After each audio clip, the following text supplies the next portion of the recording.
Hey, welcome to this week's episode of The People's Report, News from the Left, brought to you by Solidarity TV. Today is June 4th, 2026. Just how profitable is union busting? Who, or what, other than humans, can vote in Delaware? What government wants to put ankle monitors on your kids? Which pro-Palestine media personalities has Britain barred from entry? How many tens of thousands of acres of peach trees are being destroyed in California to protect farmers' profits? Why do New Jersey State Police deny live-stream journalists their freedom of press? How are Honduras, Argentina, and the United States conspiring an attack on Mexico? How is Tennessee planning a database of trans citizens? How is stealth marketing curating your so-called organic social media feeds? How is Congress trying to integrate Israel into the United States government? In what ways is the Trump administration rewarding January 6th terrorists? All these topics and more in tonight's episode of The People's Report. Timestamps in the video description, and subscribe to stay informed. Well, don't feel so devastated if you're feeling alienated, because it turns out you're not alone. Just open up your heart, let the revolution start, and grab that megaphone. Solidarity, solidarity, I need you and you need me. Solidarity, solidarity, solidarity, solidarity.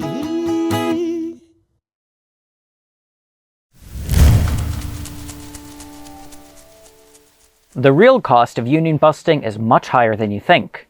May 21st, 2026 via Jacobin. The most militant class warriors in the United States aren't New York City nurses, UPS delivery drivers, or Midwestern auto workers. They're employers who are willing to spend big to maintain their dictatorial control over the workplace in the pursuit of maximizing profits. A new study conducted by the Economic Policy Institute, the EPI, and Labor Lab estimates that employers spent about $1.7 billion on union avoidance specialists and union busting attorneys in 2024. The jointly authored report is one of the most expansive and thorough estimates of union avoidance costs performed in decades. 70% of Americans support unions, and millions would join one if they could.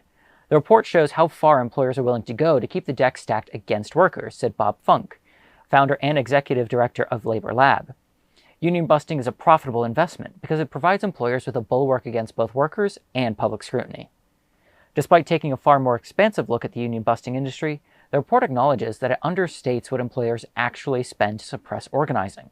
It excludes many internal costs, such as maintaining union prevention systems and employee surveillance operations, as well as major external costs beyond consultants and anti-union law firms.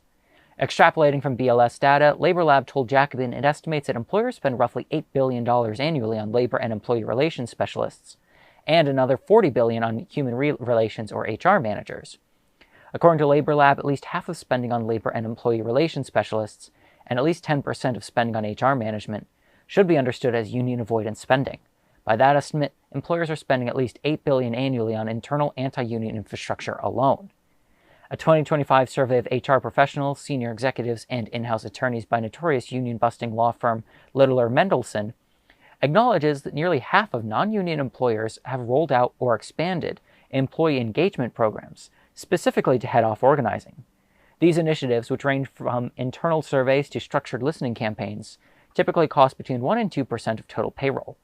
Given that U.S. wages run into the trillions, even allocating a small share of that spending towards union avoidance would push the true cost of employer anti-union activity far beyond what has been estimated by EPI and Labor Lab, potentially into the tens of billions annually. And that may still understate the real cost of union avoidance. Employers also spend enormous sums raising wages and benefits to deter organizing, as non-union auto companies did after the United Auto Workers stand-up strike. Once those costs are included, the true price of suppressing unions may run into the hundreds of billions annually. If corporations are willing to incur billions of dollars in costs, financial and productivity losses, legal exposure, and reputational damage, rather than recognizing a union or agreeing to a contract, what exactly are they defending? Employers are not choosing workplace control over the maximization of profits, but seeking to maintain workplace control as the means for maximizing profits, said Vivek Chibber, a professor of sociology at New York University. Employers are not confused or irrational. They're acting like a class of people who understand exactly what is at stake. one of the most important notes to make about our current situation economically, I guess, as a working class in the United States in particular, but in much of the world, is that where the working class may, and in often case absolutely lacks solidarity and class solidarity, the ruling class has never lacked solidarity. The ruling class is always in solidarity with their class, and they always move to support their class, as we know, at the expense of ours. And that is pretty much the whole summary of this article. And thankfully, people in the article, point that out. They are a class of people who understand exactly what is at stake. And what is at stake? The article doesn't quite highlight this part for us, but of course we know that what is at stake is the ruling class losing their position of power and having to work for a living like everybody else. That is one of the things that unions represent, is overall and ultimately the success of the working class.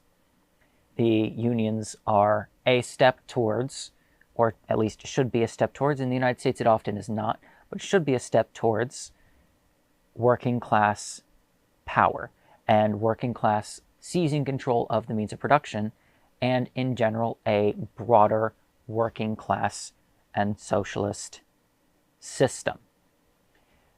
What the ruling class stands to lose is not just tens of billions of dollars.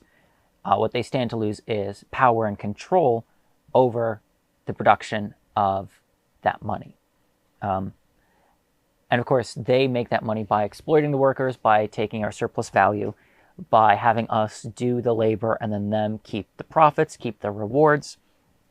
And every time we demand a little bit of more of that, a little bit more, they lose. Even if they're making $20 billion a year, and if suddenly they're making $19 billion a year, they have lost.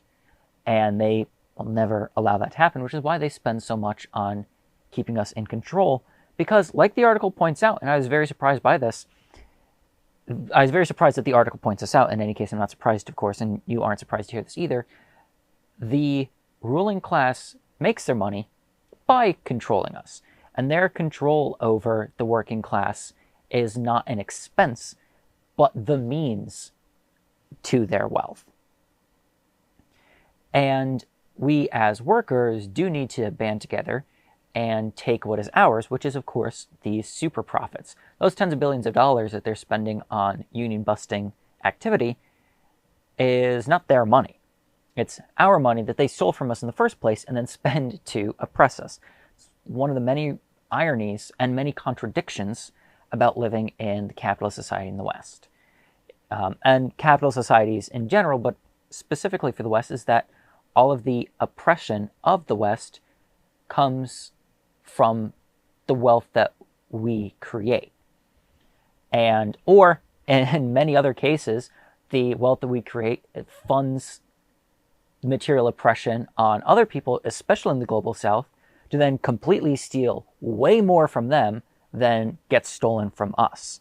We lose our profits at the factory, they lose everything. They lose, oftentimes, straight up their lives, their villages. They lose their towns and cities, their independence. They lose their natural resources, everything that's looted from them. And of course, the soldiers going over there to pillage them, and the economic pressures that are exerted by the U.S. empire through either sanctions or through the IMF and other such predatory systems of finance are funded initially by us and then maintained and sustained through the looting of and pillaging of the global South. And so when we start to push back against that, when we start to take power into our hands, when we start to unionize and organize and fight against the oppression that we face as proletarians, as the working class here at home, the end goal needs to be to also pull back our own forces from other places and reel them in and crush them here at home as well.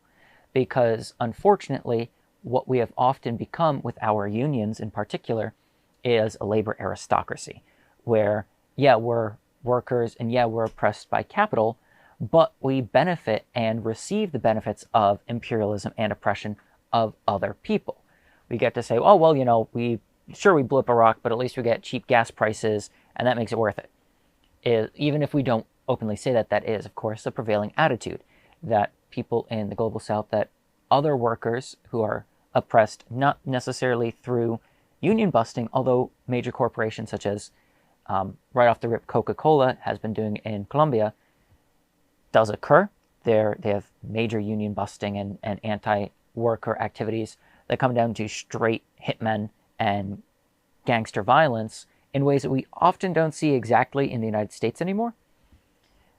But we need to make sure that we don't exert that ourselves as a working class on other people. Because, of course, you know, we might say, well, we need free healthcare, we need better pay, we need to own our means of production, which is great. But if our means of production are seized, but we're still resorting to raping the global south, you know, invading the Congo and taking their cobalt and forcing their children to be slaves in order to mine the cobalt cheaply so that way we can all have brand new smartphones every year, what has been gained?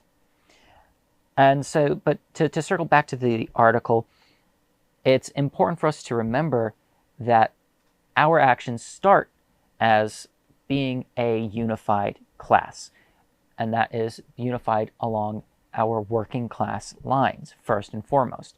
We cannot be tossing out anyone else for their race, for their religion, for their gender, sexuality. Of course, we shouldn't be doing that anyway, and we need to understand that. And we need to make sure that the other people who are going to be inclined to join us across class lines understand that they can't be kicking out other working class people for their immutable characteristics either. So we need to unify as a working class in order to take power from the ruling class, which has been, you know, using these union busting activities, both militant and more procedural, if we will, methods to maintain their control over us. And then when we wrestle that power from them, we then also have to wrestle that power, our power, back from overseas, into our countries, and start real processes of anti-imperialism and decolonization, both abroad and, for many of us, especially in the United States, Canada, Mexico, Australia, New Zealand, etc., decolonization at home. Hey, if you're enjoying the show, consider supporting us at solidaritytelevision.org.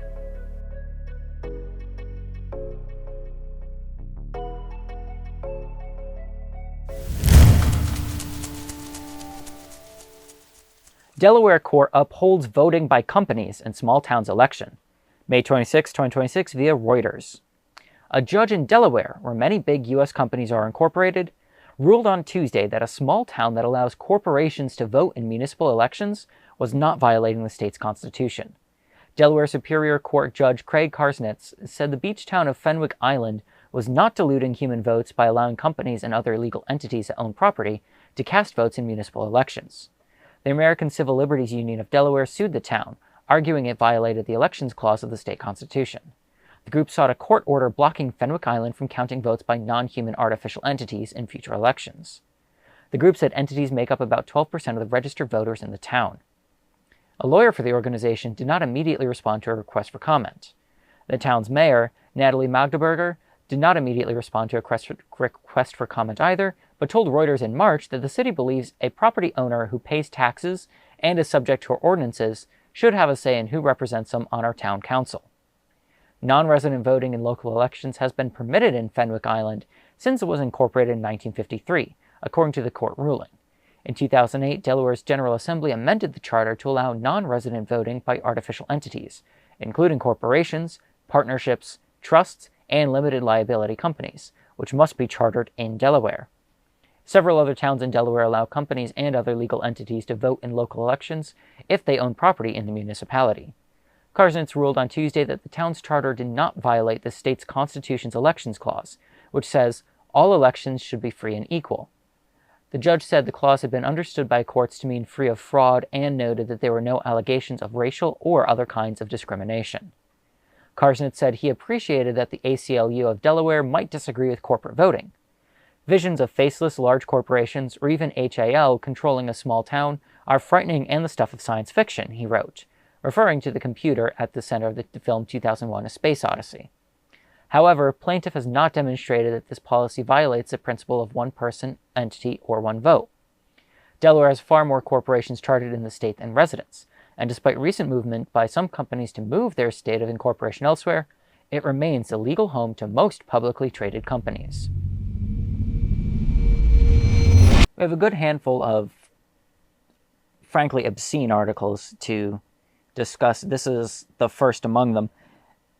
This is, frankly, a sign of the times. This is Democracy Manifest. This is American Democracy Manifest, where corporations are treated as people, kind of like in Citizens United and such, but corporations are treated as people who can even vote in local elections. Now, we all know that they already vote in federal elections. Basically, how candidates get chosen. 90% of the candidates who win are the candidates who raise most money. And 50% of donations come from 3% of donors, something like that. Most of the time, it's the rich who pick the candidates in the first place, let alone pick the winners. And we just put our stamp of approval on it through our little vote at the end of the year.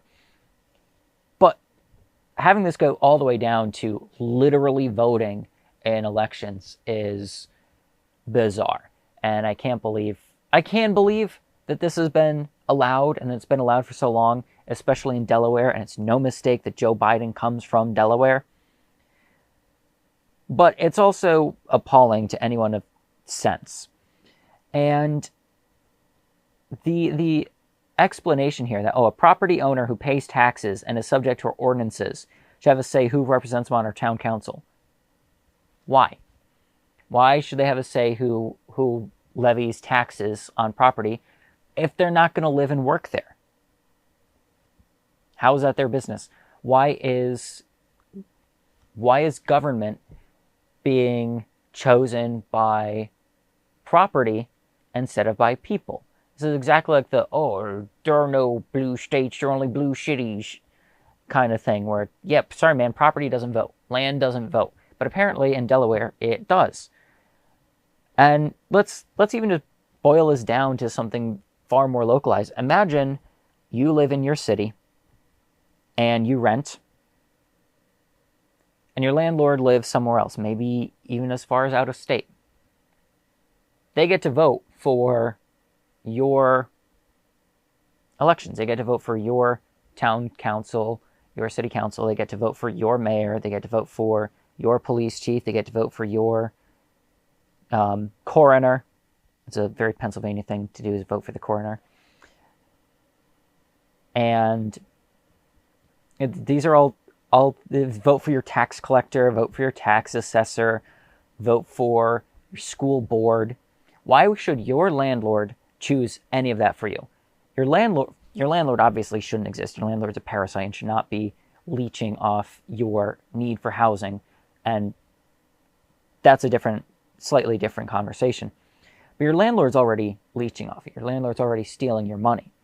In exchange, you get to use a house that they can't use. So they're already hoarding property from the needy in order to sell it back to them at a premium. And then on top of that, they get to choose or have a voice in choosing, at our most generous, everything else that goes on to your life. So not only does your landlord get to control what paint you can put in your child's bedroom, they also get to choose who monitors your child at school with the school board elections. They get to choose who gets to pick your child's curriculum. They get to choose who gets to pave your roads or sweep your streets. They get to choose who decides the property tax for a house that they don't live in. They get to choose, who polices your neighborhood, who sends armed thugs to go and put down and oppress your poor neighbors. How is that fair? How is that reasonable? And then, of course, we'll take it a step further. Walmart gets to do that? Walmart? There's a Walmart in your community, and now suddenly they get to have a voice because they own the building and pay taxes on the building? How is that fair? And I understand to a very slight extent the argument of, well, if they're going to pay taxes, then they should be able to decide who gets to choose what those taxes are and where that money goes. Intellectually, there might be some grounds there, but think about anyone who works in another town and pays that town's municipal taxes.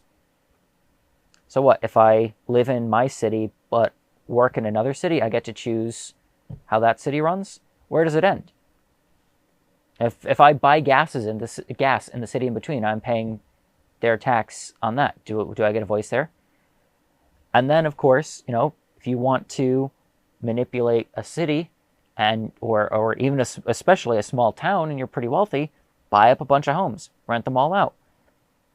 Do you get one vote, or do you get a vote for every single property that you own? On top of that, all of that aside, all of the problems with that aside, why don't people, the actual people who live in a community, why aren't they the only ones making the decision? And we can talk about, small-time landlords, oh, you're a landlord, but that is a person. What about the landlord corporation? Some BlackRock, for example. If they own 100,000 houses in Delaware, they get to vote in all of those municipal elections as a corporation? I can't believe that this is so accepted in the state of Delaware. I mean, I can believe it. Not that surprising. This is American capital at work. The government and the entire United States runs for the benefit of capital. They don't run for the benefit of the people. They run for the benefit of capital. They run for the benefit of capitalists, who are, need I remind you, not people who support capitalism, but people who own capital, people who own means of production, and people who own things like property, private property, that they then rent back or sell back or use to exploit the working class, the bourgeoisie. This is the most bourgeois concept I can think of, is allowing the bourgeoisie to vote in local elections because they own private property within those districts. And this is, it's appalling. And the last comment I have to say on that is, yeah, I do know it's Hal from 2001: A Space Odyssey. I've seen the movie more times than I had time to spend on it.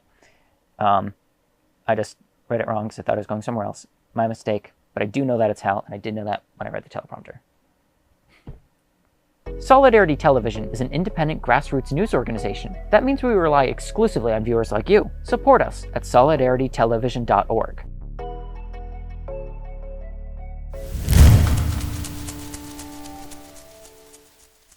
Sweden plans electronic bracelets to monitor children at risk of gang recruitment. May 7, 2026 via Euronews. Sweden said on Thursday that it planned to introduce electronic bracelets to monitor children at risk of being recruited by criminal gangs, the government's latest measure at cracking down on deadly gang violence. Authorities would be able to assign the bracelets to children and youths aged 13 and up, the government said, estimating that around 50 to 100 youths would be monitored to ensure that they were respecting curfews decided by social services. Criminal gangs in Sweden increasingly recruit children and youths to commit murders and other violent acts, knowing that they will not face prison time if caught, as the age of criminal responsibility has until now been 15. As of the 1st of July, the age will be reduced to 13 for crimes punishable by at least 4 years in prison. The electronic bracelet would be designed to look like a watch or bracelet, so it wouldn't be as obvious or stigmatizing as an ankle bracelet used for convicted criminals, Social Services Minister Camilla Watterson Granvall told reporters. She said there were 173 children under the age of 15 suspected of being involved in murders or murder plots. In addition, there were 52 so-called evidentiary proceedings against children last year, a legal process where a court decides if a child under the age of criminal responsibility is guilty, but the child is not punished. The electronic bracelet proposal has faced criticism from children's rights organizations, Sweden's National Council for Crime Prevention, and UNICEF, who have all expressed concerns about children's civil liberties. Swedish police have since October 2025 been allowed to wiretap electronic communications of children under the age of 15. When children are at risk of falling into the clutches of serious criminals, we must have more tools to protect them, Walterson Granvall said in a statement. Electronic monitoring should be usable in serious situations, in order to break a destructive pattern in time and guarantee the child's safety, she said. Sweden's minority right-wing government, propped up by the far-right Sweden Democrats, has been pushing through a rash of proposals aimed at curbing crime and immigration in the run-up to the general election on the 13th of September. Another crazy news article. No prizes for correctly guessing what color skin the children who are going to be having these bracelets is. The idea of tracking children, of monitoring them with bracelets and whatnot to make sure they're abiding by curfews so that way at-risk kids can't be groomed by gangs for gang violence is nothing short of a complete violation of human rights. Nobody else gets tracked and monitored for pre-crime in ways that we consider to be acceptable in any case. Obviously, the United States does it all the time to people who are or perceived to be some sort of dissident. It reminds me of the deep infiltration and surveillance of mosques in particular and Muslim American communities following 9/11. And of course, now with creating lists and of trans people and whatever for their violent or nihilistic violent extremists and whatnot. But this whole trend towards pre-crime and monitoring people for pre-crime going beyond the United States into now Sweden is nothing short of appalling. We're going to be stripping children of their bodily autonomy in order to track them on the pretense that they might end up getting involved in gang or criminal activity. We all know that crime is a child of poverty, and that gangs are, as much as some people like to imagine that they're some sort of revolutionary organization, they are a reactionary element of the working class, and in some capacities, lumpen proletariat. They are basically aspirationally bourgeoisie who, just like the rest of the ruling class, gains power and wealth by abusing and manipulating and stealing from the working class. And so, the solution, of course, to gang violence and to gang crime is to liberate the working class and to have a society in which the working class has dignity and has power instead of the bourgeoisie. And I know a lot of people like to fantasize that the Scandinavian countries are socialist. They're not. They are at best social democrats. They are a society that is capitalist with some very nice social safety nets. They're not socialist by any stretch of the imagination. And a lot of the time, their wealth is based on extraction or from the global south and based on the extraction of wealth from the working class. Sweden is by far no exception to this, and they have a huge white nationalist problem. It's been growing. It's been there forever, but Sweden used to be an imperialist state in a more classical European sense, and they had colonies in the New World even, and ever since, of course, the refugee crisis coming from particularly Syria, they've gone full-blown neo-Nazi. And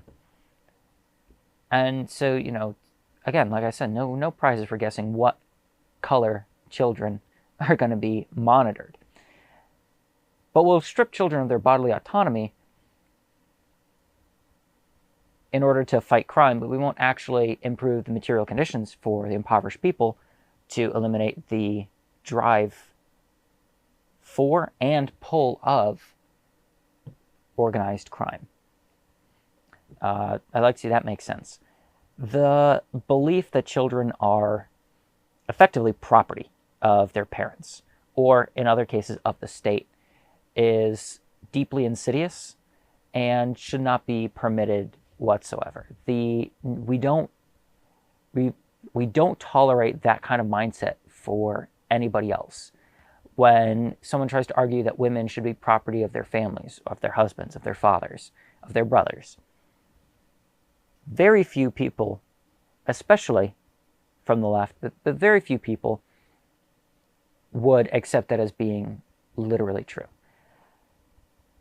And everyone who does, we immediately dismiss as some kind of freak.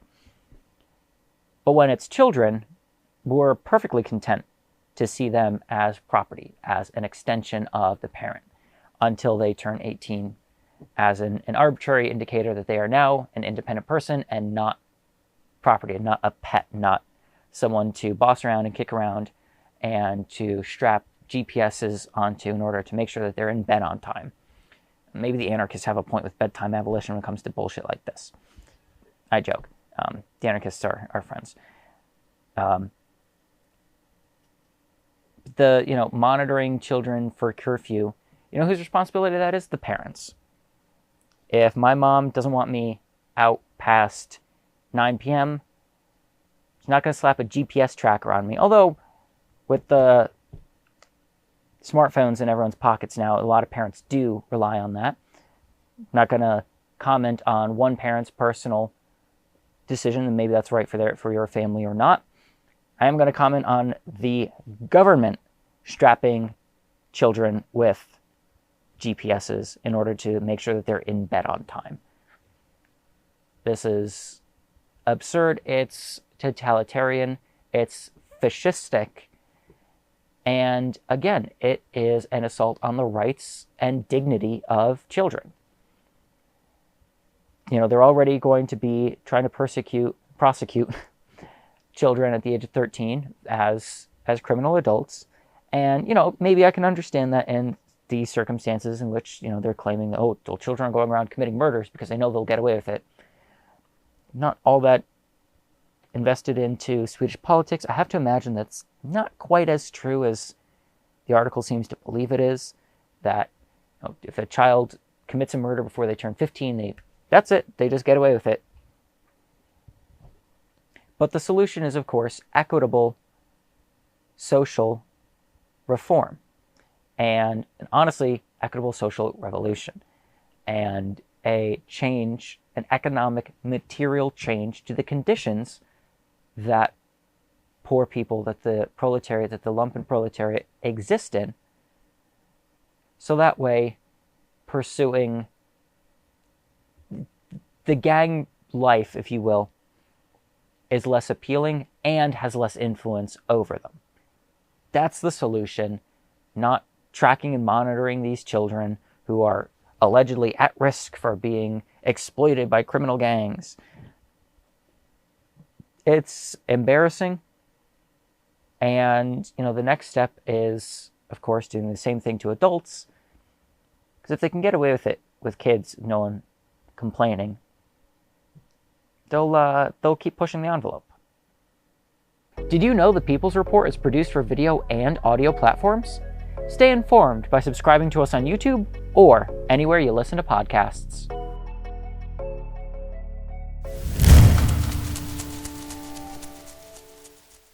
UK blocks visits by left-wing US commentators Cenk Uygur and Hasan Piker. June 1st, 2026 via Reuters. Britain has blocked Cenk Uygur, a left-wing Turkish-American media personality, and his nephew Hasan Piker, a US left-wing commentator and influencer, from entering the country to speak at events, both said on Monday. Uygur, who co-hosts the popular YouTube channel The Young Turks, and Piker said that they had been barred because of their views on Israel. Britain's Interior Ministry said travel authorization for these individuals had been cancelled as their presence in the UK may not be conducive to the public good, in a statement that did not mention Israel.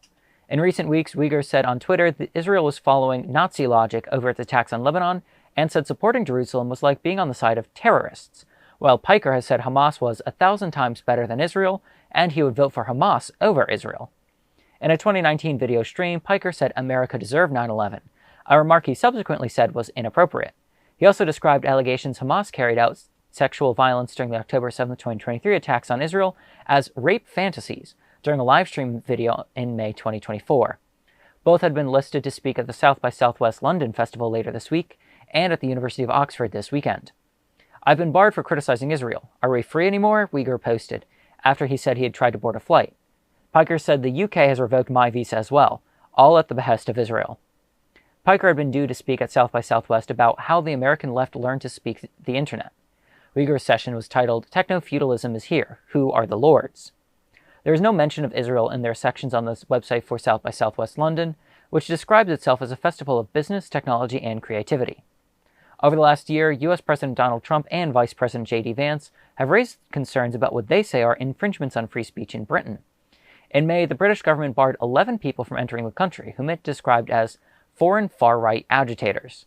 They had been due to speak at an event organized by anti-Islam activist Tommy Robinson. Uygur, 56, attracts more than 200 million views a month through the Young Turks, according to the website for South by Southwest London. He was briefly a Democratic nominee in the 2024 presidential election. His 34-year-old nephew has a daily audience of 30,000 people in the live streaming platform Twitch, according to the South by Southwest website. I'm not going to say that these guys are faultless, that Hasan Piker is above criticism, that Cenk Uygur is some kind of flawless guy. I'm not going to hold them up as paragons of virtue or leftism. There are a lot of criticisms of both of them, especially for both of them, especially Hasan Piker. I feel just because of his prevalence on the left, there's a lot of criticism that can be levied. But I think the British government saying that they are not conducive to the public good is a huge overreaction, just to put it the most mildly. The British government does not seem to have as much of a problem with certain right-wing elements. I mean, the article mentions Tommy Robinson in here, who somehow the British still allow to breathe. Explain that one to me. But, you know, these guys are not allowed in the country because they're too pro-Israel. And I know that England is never going to actually admit that. But when it comes to Britain, what is not conducive to the public good? How about the occupation of the north of Ireland, for one? So, I don't exactly trust them. I don't trust the British government as far as I could throw it. I don't see how the royal family is conducive to the public good. I don't see how the occupation of, again, the north of Ireland or its other imperial colonial holdings throughout history have been conducive for the public good. I don't see how their own corporate interests that run the government and exploit the British people is conducive to the public good. So, this is just more examples of right-wing and conservative governments, of which, of course, Britain has one. Keir Starmer is, or Der Starmer, as we like to call him, is a right-wing conservative, as much as he would like to pretend or imagine otherwise, literally overseeing British support for a genocide. So, and, they're just like the United States in that regard. So it's all farce. It's all about, control. But as for what the article says about their actual statements that might have inspired this, Cenk Uygur is saying that Israel is following Nazi logic. Absolutely. Israel's whole project is built on Lebensraum and the destruction of the Untermensch in favor of the Übermensch. Where do you think they learned it? And that's not even going into the fact that that the early Zionists were actually in cahoots with the Nazis. It's a different question, different topic. But, they're invading and destroying and trying to eradicate lesser peoples to create more room for their special Jewish settlers. That's what they've been doing. And only unlike the Nazis, no one else, well, very few people are actually standing up to fight them. We've got Iran, Lebanon, Iraq, Yemen. But of course, when it comes to actual nations, actual countries, actual states, it's only Yemen and Lebanon.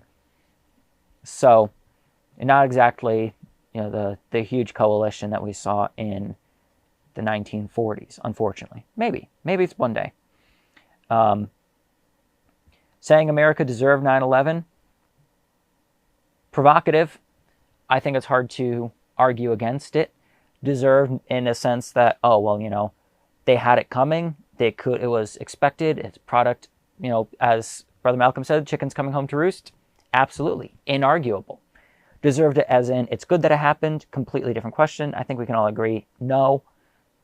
But, I don't think everyone should get what they deserve, but sometimes we do deserve terrible things. Seeds, don't sow the wind if you don't want to reap the whirlwind. And saying that the allegations of sexual violence were rape fantasies. That is what it is. There are no credible evidence of any sexual violence committed by Hamas against so-called Israelis on October 7th or afterwards. The hostages, the prisoners of war who have since been released, not a single one of them reported sexual violence or impropriety at all. The UN has, very recently, just this week, determined that, absolutely, Israel is committing mass sexual violence against Palestinians, and have still been unable to find a single credible report of sexual violence from Hamas. So, that is all it is. It's a rape fantasy by Israelis who want to imagine their women getting defiled in order to galvanize the international war effort. It's worked so well for particularly Americans and other people across the globe who, as soon as they hear, Hamas raped Israelis, that they go, maybe I'm going to stay out of this one at their most generous. When it didn't happen, there's no evidence that it happened, and it's entirely fantastical and invented in order to continue to propagate the very classic myth of the barbarous Eastern hordes are coming for our precious Western women that we see as justification for everything from lynchings in the South to the invasions in the Middle East.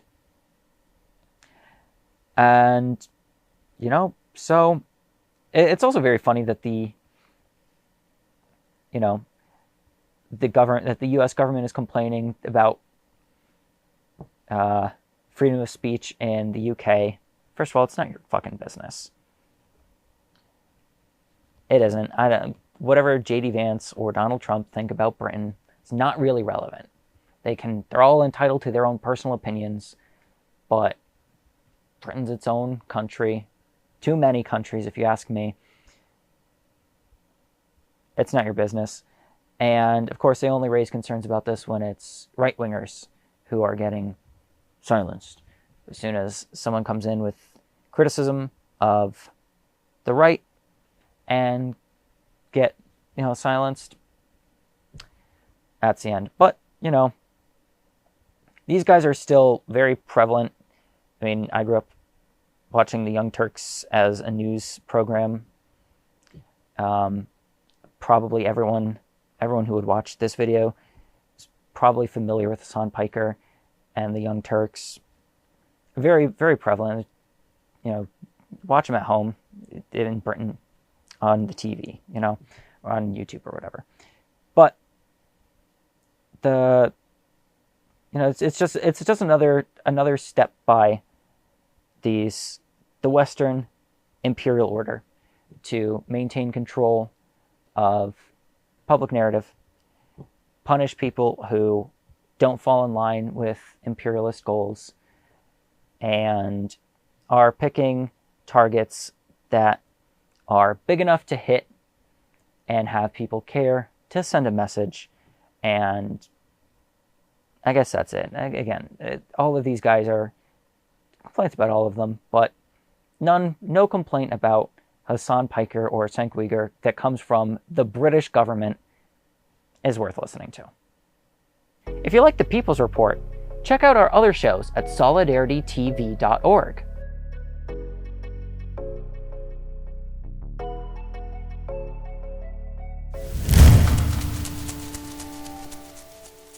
California farmers to destroy 420,000 peach trees following Del Monte bankruptcy, May 5, 2026, via SF-Gate.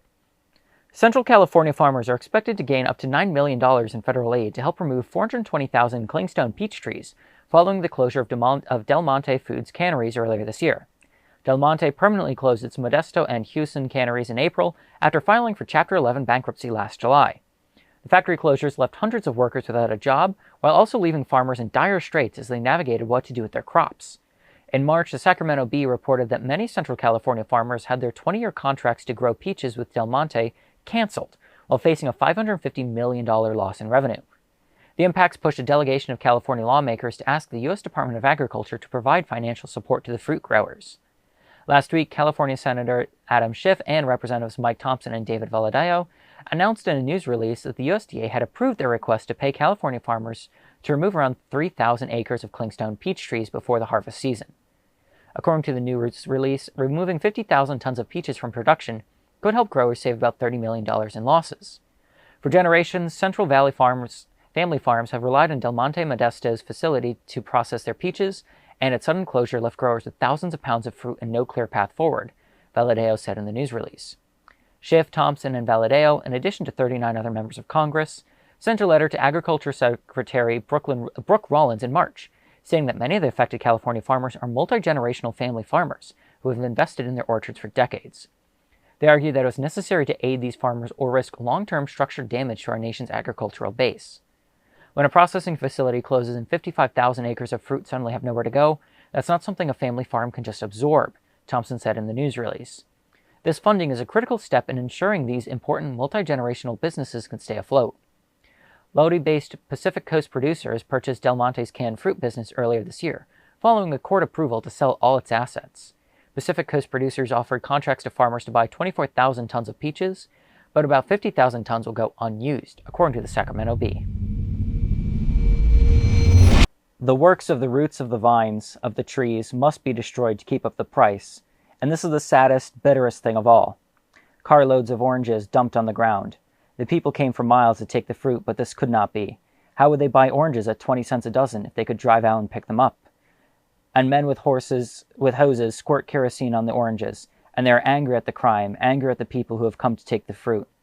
1 million people hungry, needing the fruit, and kerosene sprayed over the golden mountains, and the smell of rot fills the country. Burn coffee for fuel in the ships. Burn corn to keep warm, it makes a hot fire. Dump potatoes in the rivers and place guards along the banks to keep the hungry people from fishing them out. Slaughter the pigs and bury them, and let the putrescence drip down into the earth. There's a crime here that goes beyond denunciation. There's a sorrow here that weeping cannot symbolize. There's a failure here that topples all our success. The fertile earth, the straight tree rows, the sturdy trunks, and the ripe fruit. And children dying of pellagra must die because a profit cannot be taken from an orange. And coroners must fill the certificate, died of malnutrition, because the food must rot, must be forced to rot. The people come with nets to fish for potatoes in the river, and the guards hold them back. They come in rattling cars to get the dumped oranges, but the kerosene is sprayed. And they stand still and watch the potatoes float by, listen to the screaming pigs being killed in a ditch and covered with quicklime, watch the mountains of oranges slop down to a putrefying ooze.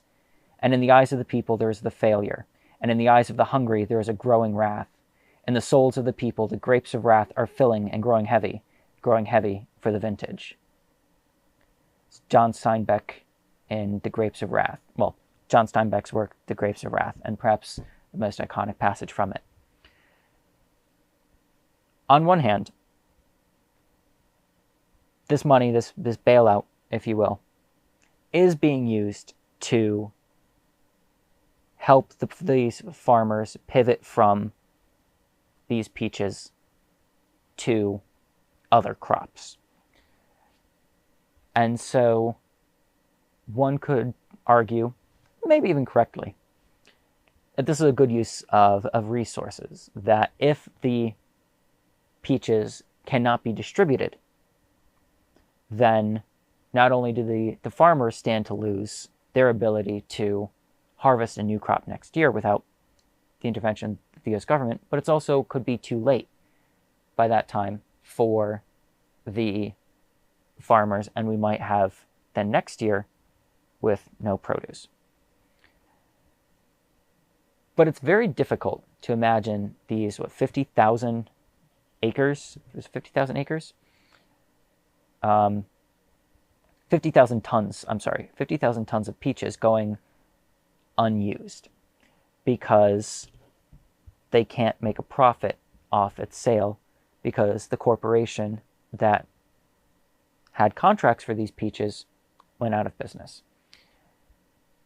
And yes, distribution and transportation is an issue. If you live in New York, you're not exactly going to be able to go get peaches. And these are clingstone peaches. They are more suitable for canning, from what I understand, than for just grabbing and eating.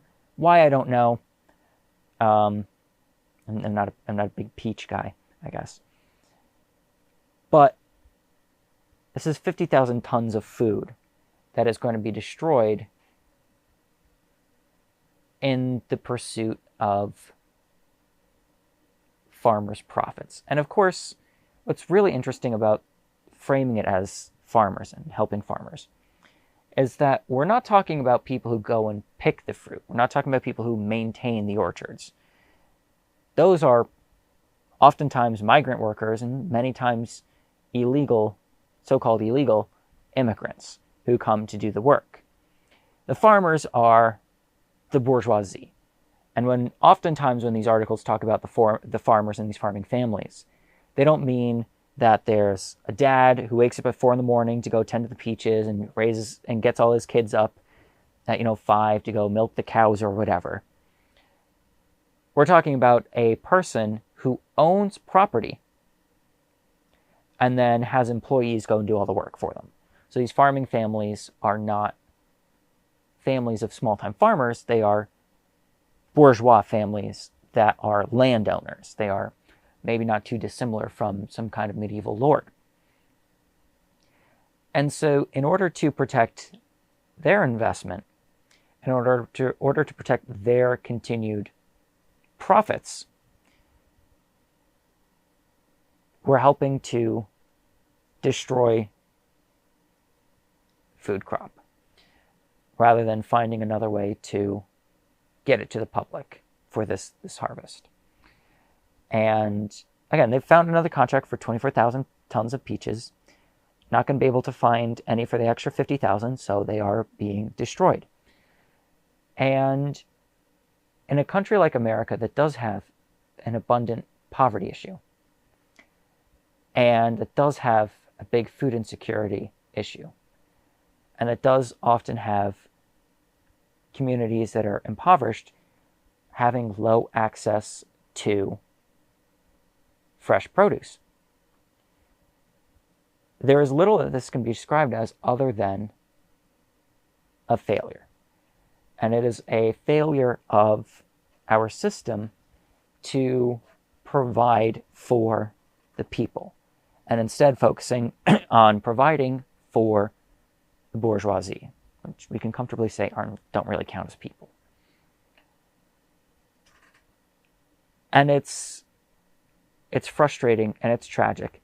And maybe one could, I would even make the argument that how are we going to get 50,000 tons of peaches to people who are hungry? It's not again, because they're intended for canning, they're going to be preserved, and if don't have the canning facilities, you're going to have to just give these peaches to people. 50,000 tons of peaches is a whole lot of fucking peaches. So maybe not, maybe you're not going to be able to get them to a whole lot of people before they start to go bad, which just has a kind of invites a different question about the way that we treat food in general. But again, canning and preserving food for distribution over great distances is pretty cool. So I guess in total, this is a very much more complicated article and complicated story than maybe we're used to, in the sense that very clearly so much food being wasted. The United States loves wasting food, even though we have so many people who are food insecure. And we're wasting a ton of food, and instead we're bailing out bourgeois landowners in order to make sure that they can maintain their wealth. And we're doing it by destroying food crops and replacing it with hopefully another crop that, with any luck, will be able to produce that same amount of food for next year. All in the shadow of a failure to distribute and provide for the actual working class, much like, as Steinbeck wrote back in the 1930s, because profit cannot be taken from a peach, it has to be destroyed. This week's book recommendation is Culture and Imperialism by Edward Said. Said, a Palestinian-American academic, continues building upon his arguments from his book Orientalism to detail how Western colonialism and imperialism have shaped and influenced our modern Western culture in totality.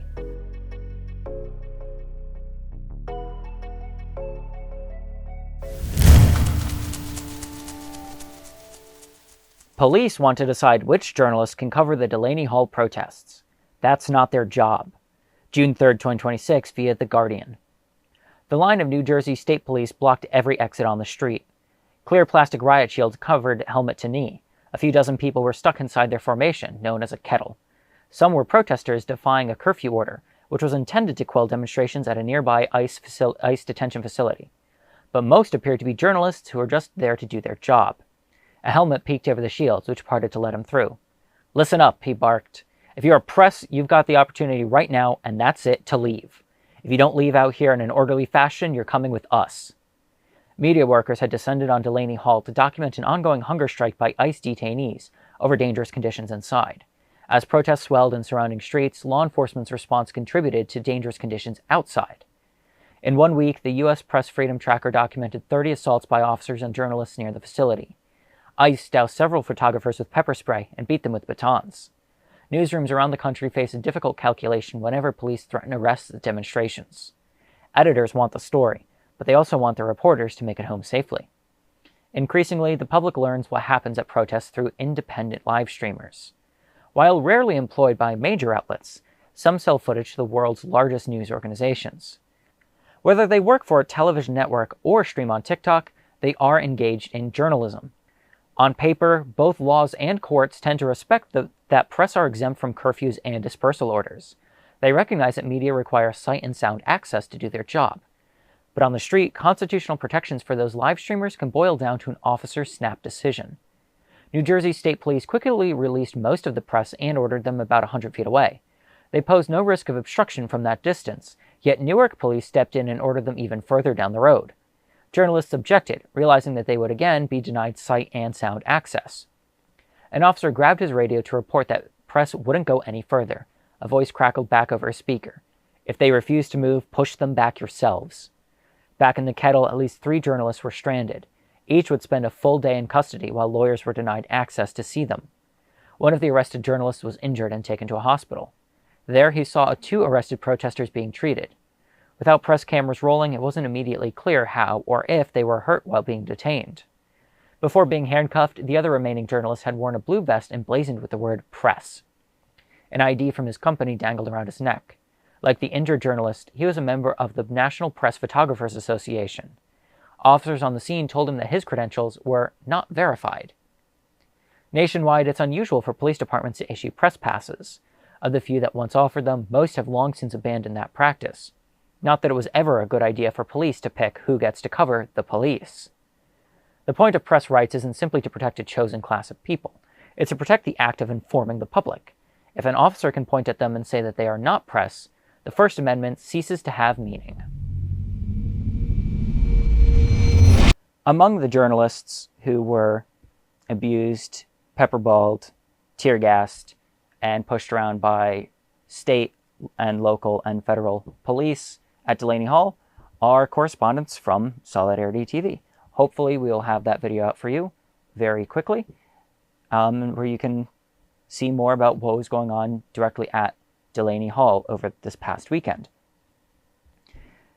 The police have no right to determine who is or isn't a journalist. And in the day and age where journalism or reputable, but were formerly reputable, if still questionable, news programs have been rapidly overtaken by private interests, most notably Jeff Bezos buying the Wall Street Journal. No, the Washington Post, my mistake. Buying the Washington Post, the New York war crimes constantly discrediting itself through its rampant support for violent imperialism for the past couple decades, and all of the other issues that modern mainstream so-called journalism has. Getting information directly from sources on the ground and not from mouthpieces of capital is so important. And that can be anyone from, professional trained reporters working at these news agencies, being there on the ground, reporting live. It could be people like correspondents with Solidarity Television going directly to the scene of the action, or it is people live streaming for posterity and for general public information who are complete amateurs and are doing it because it has to be done and they're the ones who are available. Which is always the case. Anywhere you go, a lot of news comes from people who are there on the ground, experiencing the situation, and are using sight and sound to learn about what is going on and to share it with the rest of the world. One of the most wonderful things about the smartphone is that, for better or for worse, everyone has a camera and a microphone and an internet connection right in their pocket to be able to gather information and display it to the public. This is the freedom of the press. The access to information. As the article says, the act of informing the public is very, very important. And it should never be allowed, or it should never be left up to the police to allow or disallow people from sharing that information. Whether it is on an official basis, such as issuing official press passes, whether it is things like the Pentagon stripping, journalists from non-preferred sources and only leaving, One America News Network, or to beat cops on the street, beat cops on the street, determining for themselves who and who isn't a journalist. One of the issues at Delaney was when they kettled journalists, the cops decided who was and wasn't a journalist and beat and arrested people who they felt didn't have the right credentials. The credentials being completely amorphous. There is no specific designation for what is or isn't verified, or who or is or isn't verified. The state of New Jersey hasn't ever made that determination. They certainly didn't at Delaney Hall, and even when press requested to find out what does make someone a verified press to be at these events, it has received no response. And the police saying, hey, if you guys don't stop recording, we're going to arrest you. The police saying press have to leave. It is all in order to both oppress freedom of speech and freedom of the press in order to keep the nation in the dark, and to threaten, of course, people who wish to expose what's going on, and to allow themselves the freedom to abuse the public without the watchful eye of the press. Because the public if the public isn't made aware of abuse, they're not going to be able to call for justice. As we saw in 2020 with the murder of George Floyd, a effectively random passerby was the journalist who exposed Derek Chauvin's murder of George Floyd to the public. Same thing with the attack on Rodney King in 1991? 92? I think 92. Anyway, the attack on Rodney King that kicked off the LA riots. The ability for the layman to be a reporter, to be a journalist, to gather information and share it with the public, if we're going to get all patriotic about it, it goes all the way back to Paul Revere or whatever. But it goes back to, anyone who is able to read or write, being able to distribute information.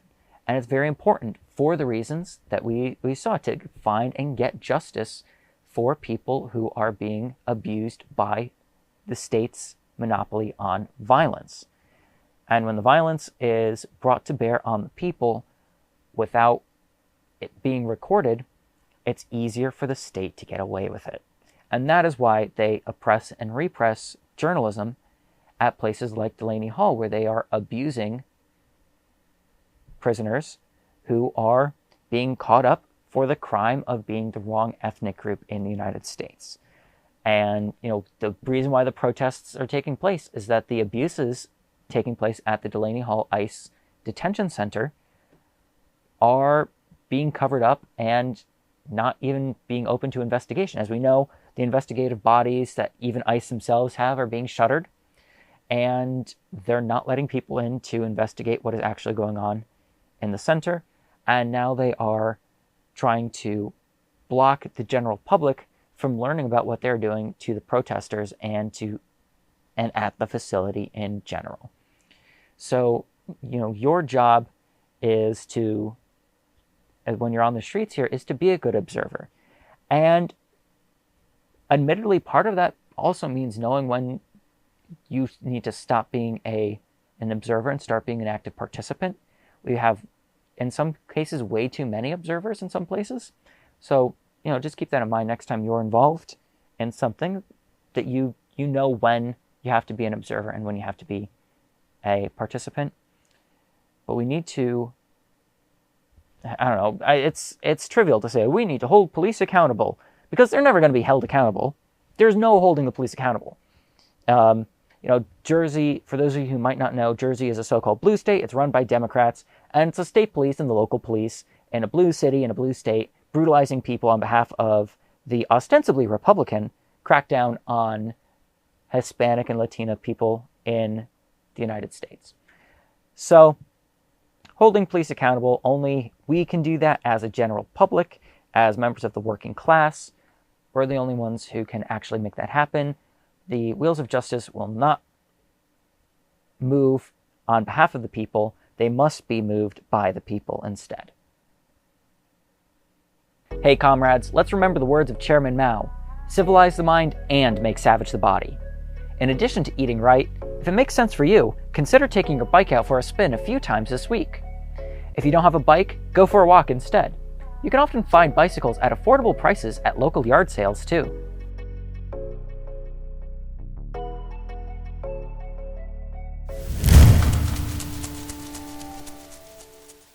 Hondurasgate, the alleged U.S. and Israeli interference plot to destabilize Mexico and other progressive governments. May 7, 2026, via El País. A leaked audio recording points to former Honduran President Juan Orlando Hernández, Javier Milei, and Donald Trump as attempting to create a platform to spread fake news about the administrations of Claudia Sheinbaum, Lula, and Gustavo Petro. The United States and Israel, with the help of Honduras, are allegedly positioning themselves on the geopolitical chessboard to control spheres of influence in Latin America. The news outlet Diario Red and the America Latina and the website Hondurasgate have revealed, in an investigation based on leaked audio recordings, the interventionist intentions of leaders of the global right. The objective: to undermine the administrations of Claudia Sheinbaum and Gustavo Petro, both of whom adhere to left-wing ideologies. In the conversation between Hernandez and current Honduran President Asfura, The former president tells a Honduran leader that he needs $150,000 to rent an apartment in the United States, where he plans to set up an office for a digital journalism unit. This unit will publish information about Honduran left-wing politician and former President Manuel Zelaya, who accused Trump of protecting the plunder of the state, referring to Hernandez as pardoned by Donald Trump from his 45-year sentence for drug trafficking last November.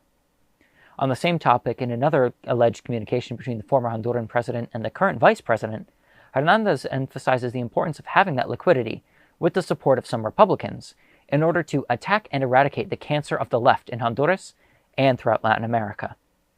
According to the same leaks from Hondurasgate, Trump's pardon of Hernandez, days before the elections in Honduras, were not a gesture of clemency, but rather the initial payment in a larger agreement. In one of the recordings, Hernandez explains it directly, though without revealing his interlocutor. The pardon money didn't even come from you. It came from a group of rabbis and people who supported Israel. In another audio recording, he says that Israeli Prime Minister Benjamin Netanyahu had everything to do with his release, and the negotiations that made it possible. The conversations, according to the source, originated from WhatsApp, Signal, and Telegram. They were recorded between January and April 2026. Sheinbaum, during her morning press conference this Wednesday, said that she did listen to the audio recordings and saw part of the news reports. They can set up a smear campaign office against our government in Honduras, using resources from a friendly nation. It won't affect us, not at all. There may be days of confusion, but if we remain true to our principles and know what we must do within the framework of our Constitution, the laws, and with respect for sovereignty, no one will be able to undermine the transformation project. It's that clear, Sheinbaum stated. Yeah, look, Mexico is a settler colony. It is not imperialist in the way the United States is, but it does have huge problems with the oppression and repression and the genocide of its own native peoples, just like the United States. And yeah, there are a lot of problems in Mexico. I don't think they're going to be solved by the triple geniuses of Javier Milei, Donald Trump, and Hernandez. And of course, that's not the point. The point of these three guys teaming up is they want to literally create fake news program to create disorder and dissent in particularly Brazil and Mexico and Colombia. Because Gustavo Petro of Colombia, even though he has an on-again, off-again friendly relationship with the United States and with Donald Trump, I guess, I don't know. I have some complaints about him, but as far as national leaders go, he's far from the worst. And he's trying, I guess. And Claudia Sheinbaum, I think, is doing to the best of my analysis, a bang-up job in Mexico again, as far as Mexico goes, and same with Lula in Brazil. And in contrast, Honduras is not great. The United States, I don't even need to explain that one to you. And Argentina, Javier Milei is like the dumbest guy in the world. Argentina is going to hell in a handbasket at his so-called leadership. I mean, who thought it was a good idea to have a self-described anarcho-capitalist in charge of anything? I wouldn't let him in charge of my workplace's water cooler. So, it's literally a conspiracy by these three guys, plus Benjamin Netanyahu, which makes it sound almost fantastical. Like, oh yeah, Benjamin Netanyahu is trying to get involved in Central America and South America. But of course, this is very par for the course for Israel. Obviously, Israel is part of the U.S. empire. It is a subject of and a branch of the United States. So, of course, they're going to be there when the United States is up to no good. And they have a long history of funding and supporting right-wing militancy, especially in Central and South America. If I'm not mistaken, they were allies of Pinochet and of the Argentine junta. And contrary to Israel's statement that Hamas has massacred the most Jews since the Holocaust, That was actually the Argentine junta with guns provided to them by Israel and other such atrocities across South America in which Israeli hands and Israeli guns are found at the scene of the crime. So, it's another way for the United States to get things done without getting directly involved or without looking like they're directly involved. Obviously, if Israel's doing it, then the United States is directly involved. But again, it's a little standoff approach, just like with the Iran-Contra affair, where we're using Israel to deal with weapons with Iran in order to drum up untraceable cash that we can then use to overthrow the government of Nicaragua, or at the very least, harass the socialist Sandinista government in Nicaragua with the use of far-right ultranationalist paramilitary units and death squads. Same kind of thing we're doing in Bolivia right now, but also have been doing in Colombia to help prevent left-wing movements and left-wing success in that country. Claudia Sheinbaum also is a pro-Palestinian Jewish woman who is, Mexican, and obviously she's president of Mexico, of course she's Mexican, is Mexican and the president of Mexico, and is making some pretty strong left-wing or left-leaning reforms in the country. Again, maybe not where we'd want, but it's really living in the United States and looking down and seeing Claudia Sheinbaum just over the border does make one very jealous. And I really want that Mexican chocolate bar, the Claudia Sheinbaum chocolate bar. I really want that. I've been dying for one ever since she announced it. And, she, unlike the United States, is actually doing stuff to fight against food insecurity and food deserts in Mexico. But, of course, just like with Cuba and just like with Venezuela, having left-wing success within the sphere of influence of the United States is a humiliation for the United States, but it's also a threat to the American imperialism and American bourgeois hegemonic power, because it shows an alternative to capitalism. It shows an alternative to the American monopoly. It shows an alternative to both other people in their regions. If one's living in Panama, they might be more inclined to follow Gustavo Petro or Claudia Sheinbaum than maybe the United States, if those two leaders are working out better for their countries than what we've got here in the United States. And so that threatens our hegemony and our power and influence and control. Additionally, of course, for those of you who aren't very familiar, Argentina was very successful, I guess it sounds like put a happy spin on it, in their genocide of their native population. They are effectively a white country in South America, the only one, is it Uruguay, Paraguay? Whatever, I don't know very much about either of those two. And so, they're going to be teaming up in this. They're a white nationalist settler colony, much like the United States and much like Canada and Australia and New Zealand. So,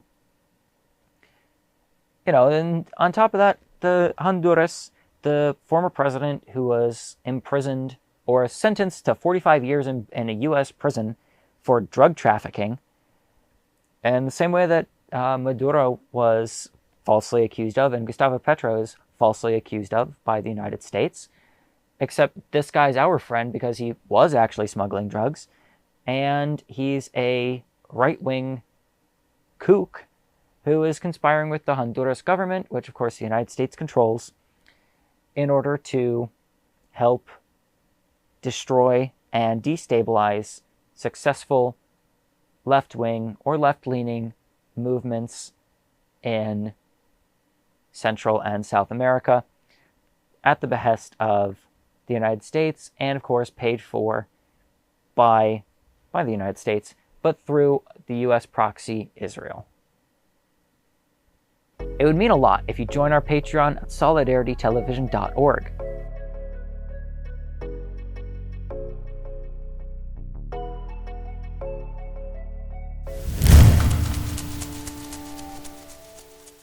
GOP Gov signs harmful law creating a state database of trans patients.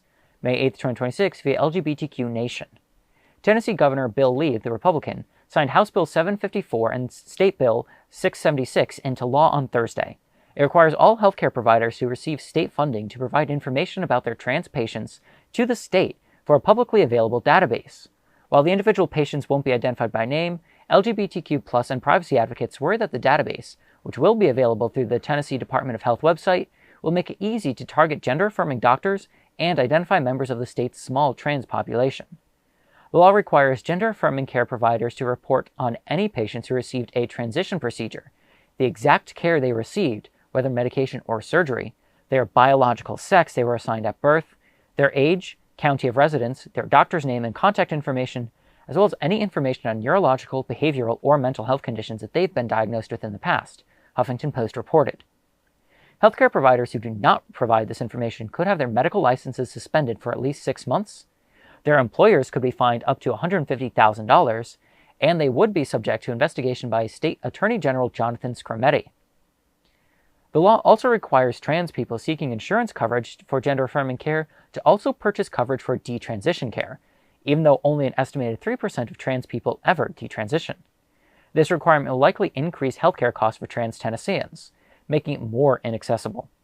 The law reportedly copies model legislation from the influential conservative anti-trans organization Do No Harm. The group has helped pass laws nationwide restricting access to gender-affirming care. The law could also violate patients' privacy rights under the Health Insurance Portability and Accountability Act, HIPAA, a 1996 law that bans providers from disclosing healthcare information that identifies the individual or for which there is a reasonable basis to believe it can be used to identify the individual. Transgender and intersex Tennesseans, especially from less populated areas, will face the risk of having their health information revealed simply because of their gender identity and proximity to their healthcare provider, Miriam Nemeth, the executive director of the ACLU of Tennessee, said of the law. Nemeth called the law excessive governmental interference that establishes a dangerous precedent, especially since it only applies to trans patients and not those receiving treatment for any other medical condition. The law could intimidate trans healthcare providers into closing out of fear of government targeting, she added. Trans independent journalist Alexandra Vatka said of the law, every trans Tennessean will suddenly find themselves at risk of being singled out and targeted, both by the state and by members of the public wishing to harass and even potentially harm them. Lee has signed numerous pieces of anti-LGBTQ+ legislation into law recently. Last month, he signed a law banning the state's Medicaid program, TennCare, from covering or reimbursing puberty blockers, hormones, and transition surgeries, and another expanding the statute of limitations allowing patients and parents to sue healthcare providers over gender transition medical procedures. He also signed a law defining sex as a biological classification based on reproductive anatomy and birth genetics across all state statutes, affecting access to sex-segregated spaces like prisons, shelters, and restrooms. These guys kind of need a good copy editor. But that's aside. Believe it or not, it is not actually a violation, and the article doesn't say it is, but it is not a violation of HIPAA for the state of Tennessee to do this. The reason being that medical facilities have to actually provide these records at a state or a court order. And so when the state of Tennessee makes this order, these companies, these healthcare conglomerates have to comply, even though it would otherwise be a violation of HIPAA. It's a problem. And like the article points out, there is really only one reason for this. It is to harass and intimidate transgender people in Tennessee and to threaten transgender people outside of Tennessee with the possibility that such a thing could be coming to them. Of course, other states will almost certainly be using this as a test case, see if it gets overturned by, say, the Supreme Court or other court bodies before implementing their own. And I expect to see this sort of thing spreading more throughout the country. The whole persecution of trans people is basically, I mean, it's when I say it's a whole lot of nothing, I don't mean that it's not real. I mean that all of the reasons that these guys have to persecute trans people are invented. And I certainly don't have to tell you that. But the big reason is that trans people are so few in number, and unfortunately with so few real legitimate allies, that they are easy targets, which of course comes with the order for us to make sure that they do not remain easy targets. It is up to us to help our trans brothers and sisters and neighbors to feel safe, protected, and to have strong allies. So that way, even though they may be few in number, they are not, small in power. And because they are easy targets presently, because people like you and I aren't doing good enough of a job to protect our neighbors, the state can go after them, and that makes it look like they're doing something. If, again, I've said this many times, if your chief concern is putting food on the table, but you can be distracted into thinking that, oh, well, sure, your kids, maybe your kids can't eat, but if they go into the public bathroom at the grocery store, there might be a trans person in there, and that's going to cause them a problem.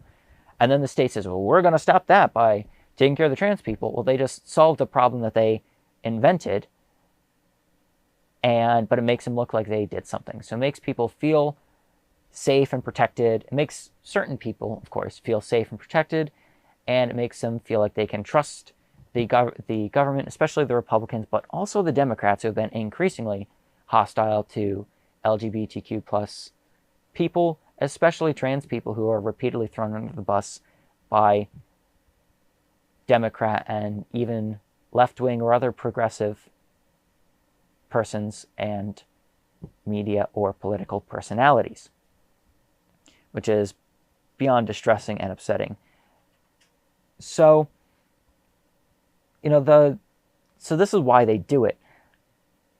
But, the whole purpose of this sort of list is, it's going to render trans people vulnerable, especially people in much, much smaller communities who are going to be way more easily identifiable. I'm pretty sure that, a trans person living in the heart of Memphis, Tennessee, having all of their medical data leaked to a public database is going to be a lot less discernible than someone living in, I don't know any small towns in Tennessee, a small town in Tennessee, a county of 4,000 people. It's going to be a lot easier to narrow down who is trans on this list. And of course, that's going to open them to harassment, and it's going to make them feel vulnerable. And them feeling vulnerable, like the article describes, is going to, will hopefully, and I say hopefully in the sense of hopefully by the people passing this legislation, not you and I certainly aren't going to hope this, but will hopefully, in the views of the Republicans, be less likely to come out, less likely to be openly trans. I don't know. And it will hopefully intimidate medical professionals from being able to, or from wanting to, serve their patients. And the financial aspect of it too, it's going to be more expensive to get trans healthcare because you're going to need detransition insurance for the very few insignificant people who will need that. And it's absurd and it's appalling, and it's more and more proof that we, particularly in the United States, but also in places like the UK especially, which is so rampantly and violently transphobic, not too dissimilar from the United States, but they have some high-profile billionaires pushing that through, and just like we do here. And so it's really important for us to make the change in our communities to where trans people are going to be accepted and protected. We have to protect them ourselves. We have to put in the work to make sure that that happens. And we need to constantly fight back against transphobic people gaining power. If you're Democrat congressman or whatever, it's like, oh, trans people shouldn't play in women's sports. Get that fucker out. Or beat him into submission. Same thing for your family and friends. people in your community, if your local DSA chapter is being too wishy-washy on the issue of transgender rights, make them commit. You guys got to do that, and we all have to do that all over the place, over and over and over and over again. This kind of thing is unacceptable, and it has to be stopped, and we are the ones who are going to have to stop it. The Democrats aren't going to do it. The Republicans obviously aren't going to do it. It's going to be up to us as actual citizens to make that change socially and culturally, and then politically as well. We can't have any of this other stuff. Oh, we have the Trump guy, or we have the transphobic guy. Get them both the fuck out. We don't have time or interest in playing the lesser of two evils game. Same thing with Palestine. You're not going to compromise on trans rights. You're not going to compromise on Palestinian rights. You're not going to compromise on anybody's rights. Those days are over. We're done playing those games. Another way you can support us is by following us on YouTube, TikTok, Instagram, and anywhere you listen to podcasts.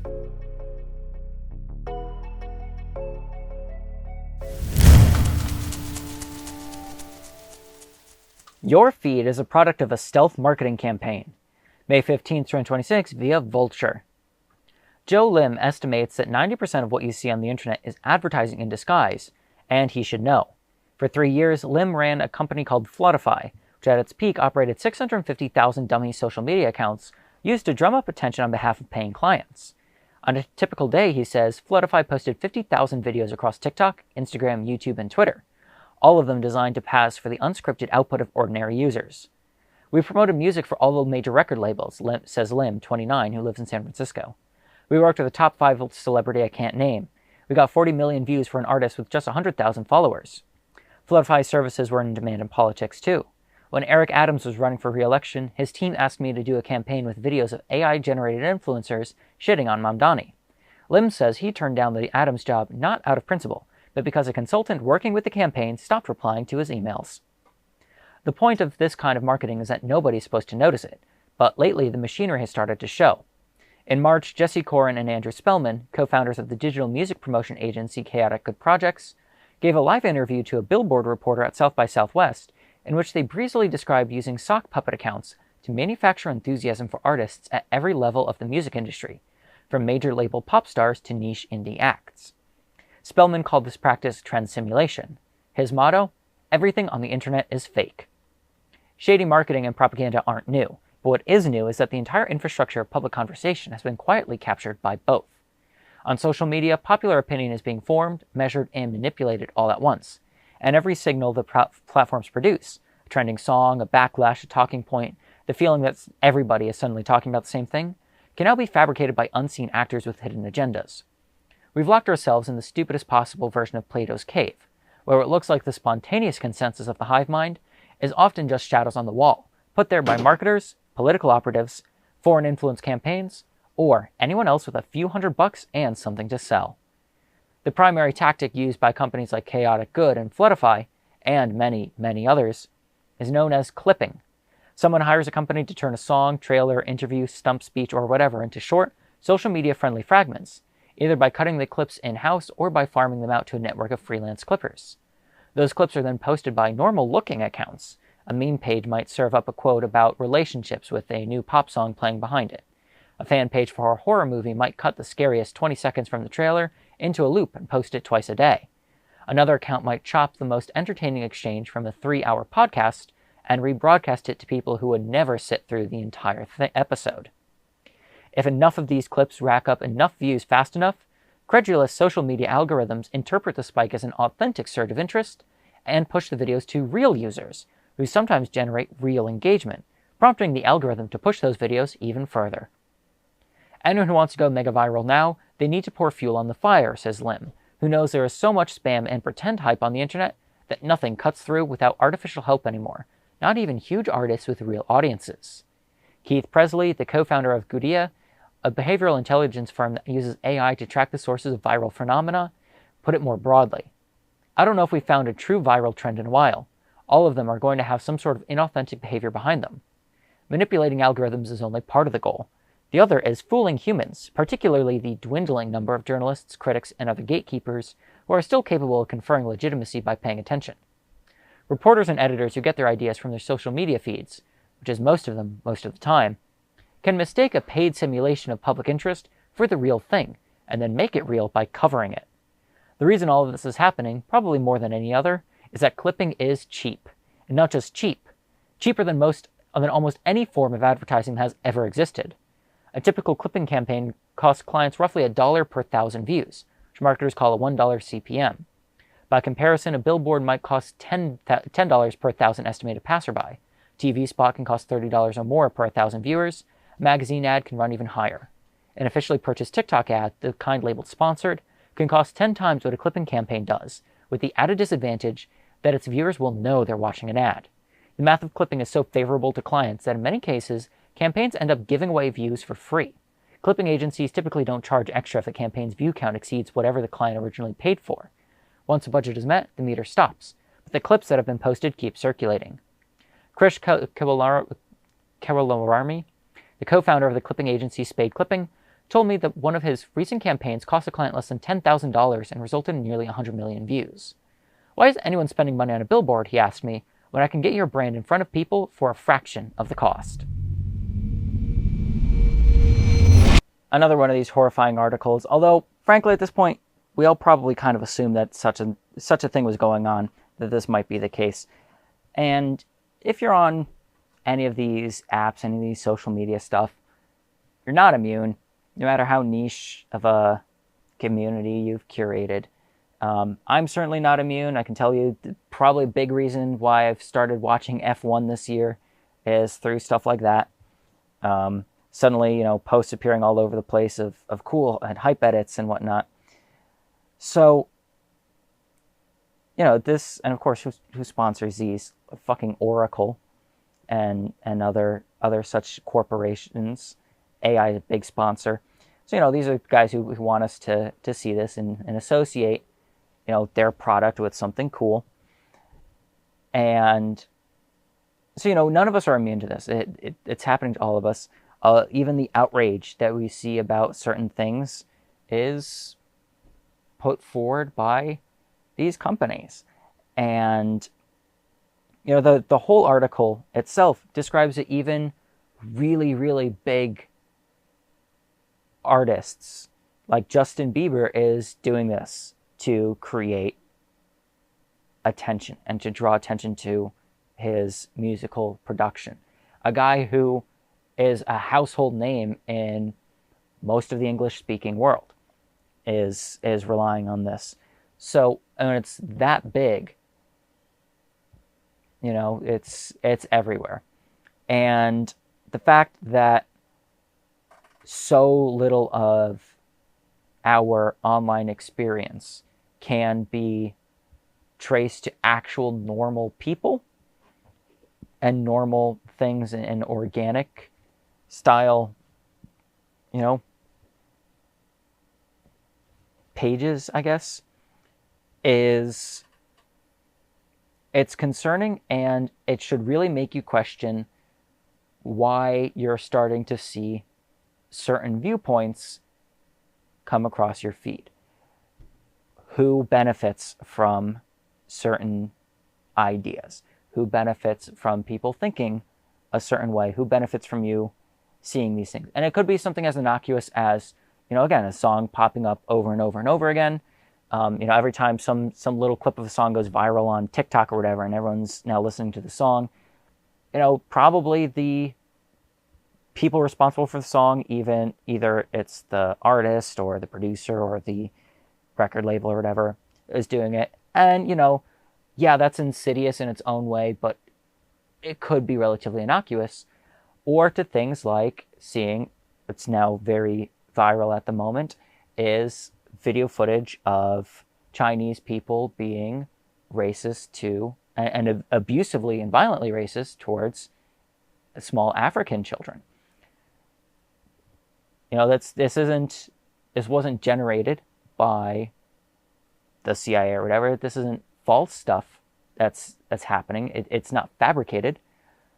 But why is it being shown to you now and being shown to everybody all over the place, along with so-called organic sentiments that Black Americans must now be violently racist against all Asian people?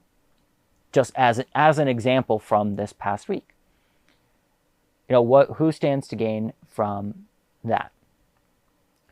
And when actual political campaigns are doing this, or are attempting to, of course, Eric Adams is one of the most incompetent people in the world, so it's not surprised that they forgot to send emails about this. He actually, when asked, his campaign manager said that they don't remember that happening, but they would have been in complete support of that fake disinformation campaign, creating, fake hate for Mamdani. And so we really have to make sure that we're isolating what it is that is being sold to us and why someone paid for us to see it. Is it to keep us distracted? Is it to keep us demoralized? Is it to give us misinformation? Is it to simply sell a product? What is that product associated with? What do they want us to get out of it? Again, this is why I brought up in the first place F1. One of the biggest racers, Max Verstappen, drives for Red Bull Oracle. What would Red Bull Oracle gain from pushing that to me and probably to other people as well? Obviously, the product of purchasing Red Bull beverages, which I don't, and associating Oracle, the completely evil AI war corporation that works for Israel and believes that Israel's genocide of the Palestinians, its assault on Lebanon, its occupation of Syria, and its expansion all across the West Bank, and of course its war on Iran and Yemen, not to mention its now assault on Mexico and Colombia and Brazil, and a company that uses AI-powered drones to mass murder people. It would want me or other people to associate that company and that brand with something positive, with something more interesting. So just from this alone, we can see both the political aspects and the capitalist and the productive aspects. No, productive is the wrong word. The consumer aspects. And of course, all of this is capitalist drive for attention and profit. In the media world and in advertising in general, time is money and attention is time. So attention is money and they want to have your attention, so they will pay out the nose to get it. And what they do with that attention, or what they will try to get you to do when you're giving them that attention, can be innocuous, or it can be insidious, or it's always insidious. It can be innocuous or it can be hostile, but it's always insidious.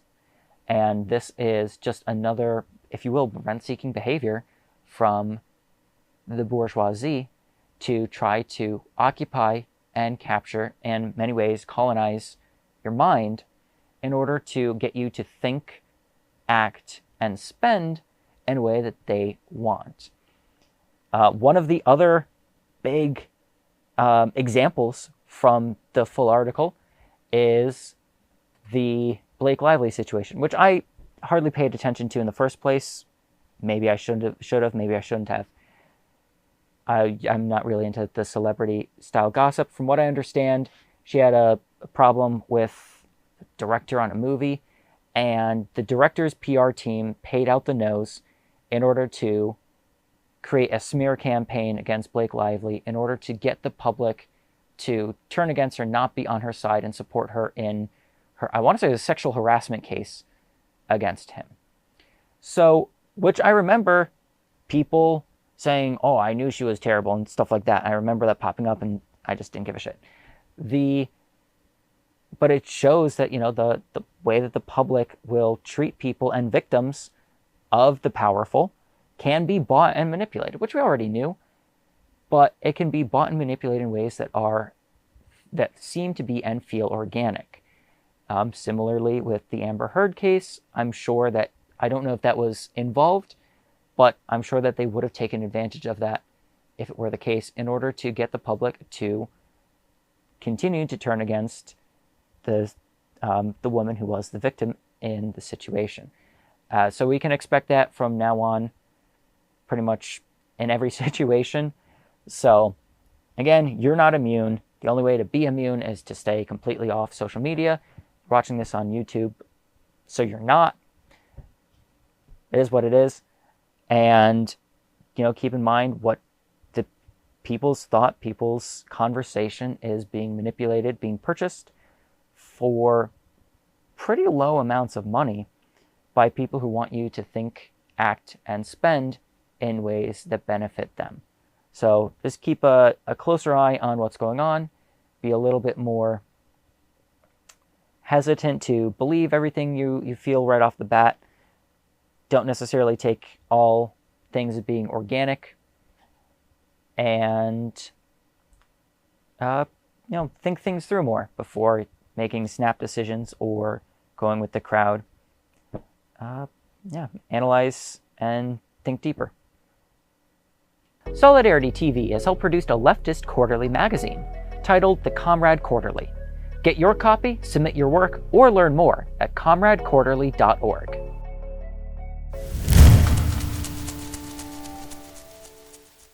Congress advances U.S.-Israeli military integration plan, May 30th, 2026, via Al Jazeera. A provision in a bill before the United States Congress could tie the U.S. and Israeli militaries far more closely together, deepening their cooperation on weapons research, production, and technology. The proposal, titled the United States-Israel Defense Technology Cooperation Initiative, appears as Section 224 of the House Armed Services Committee's version of the fiscal year 2027 National Defense Authorization Act, NDAA, the annual U.S. defense policy bill.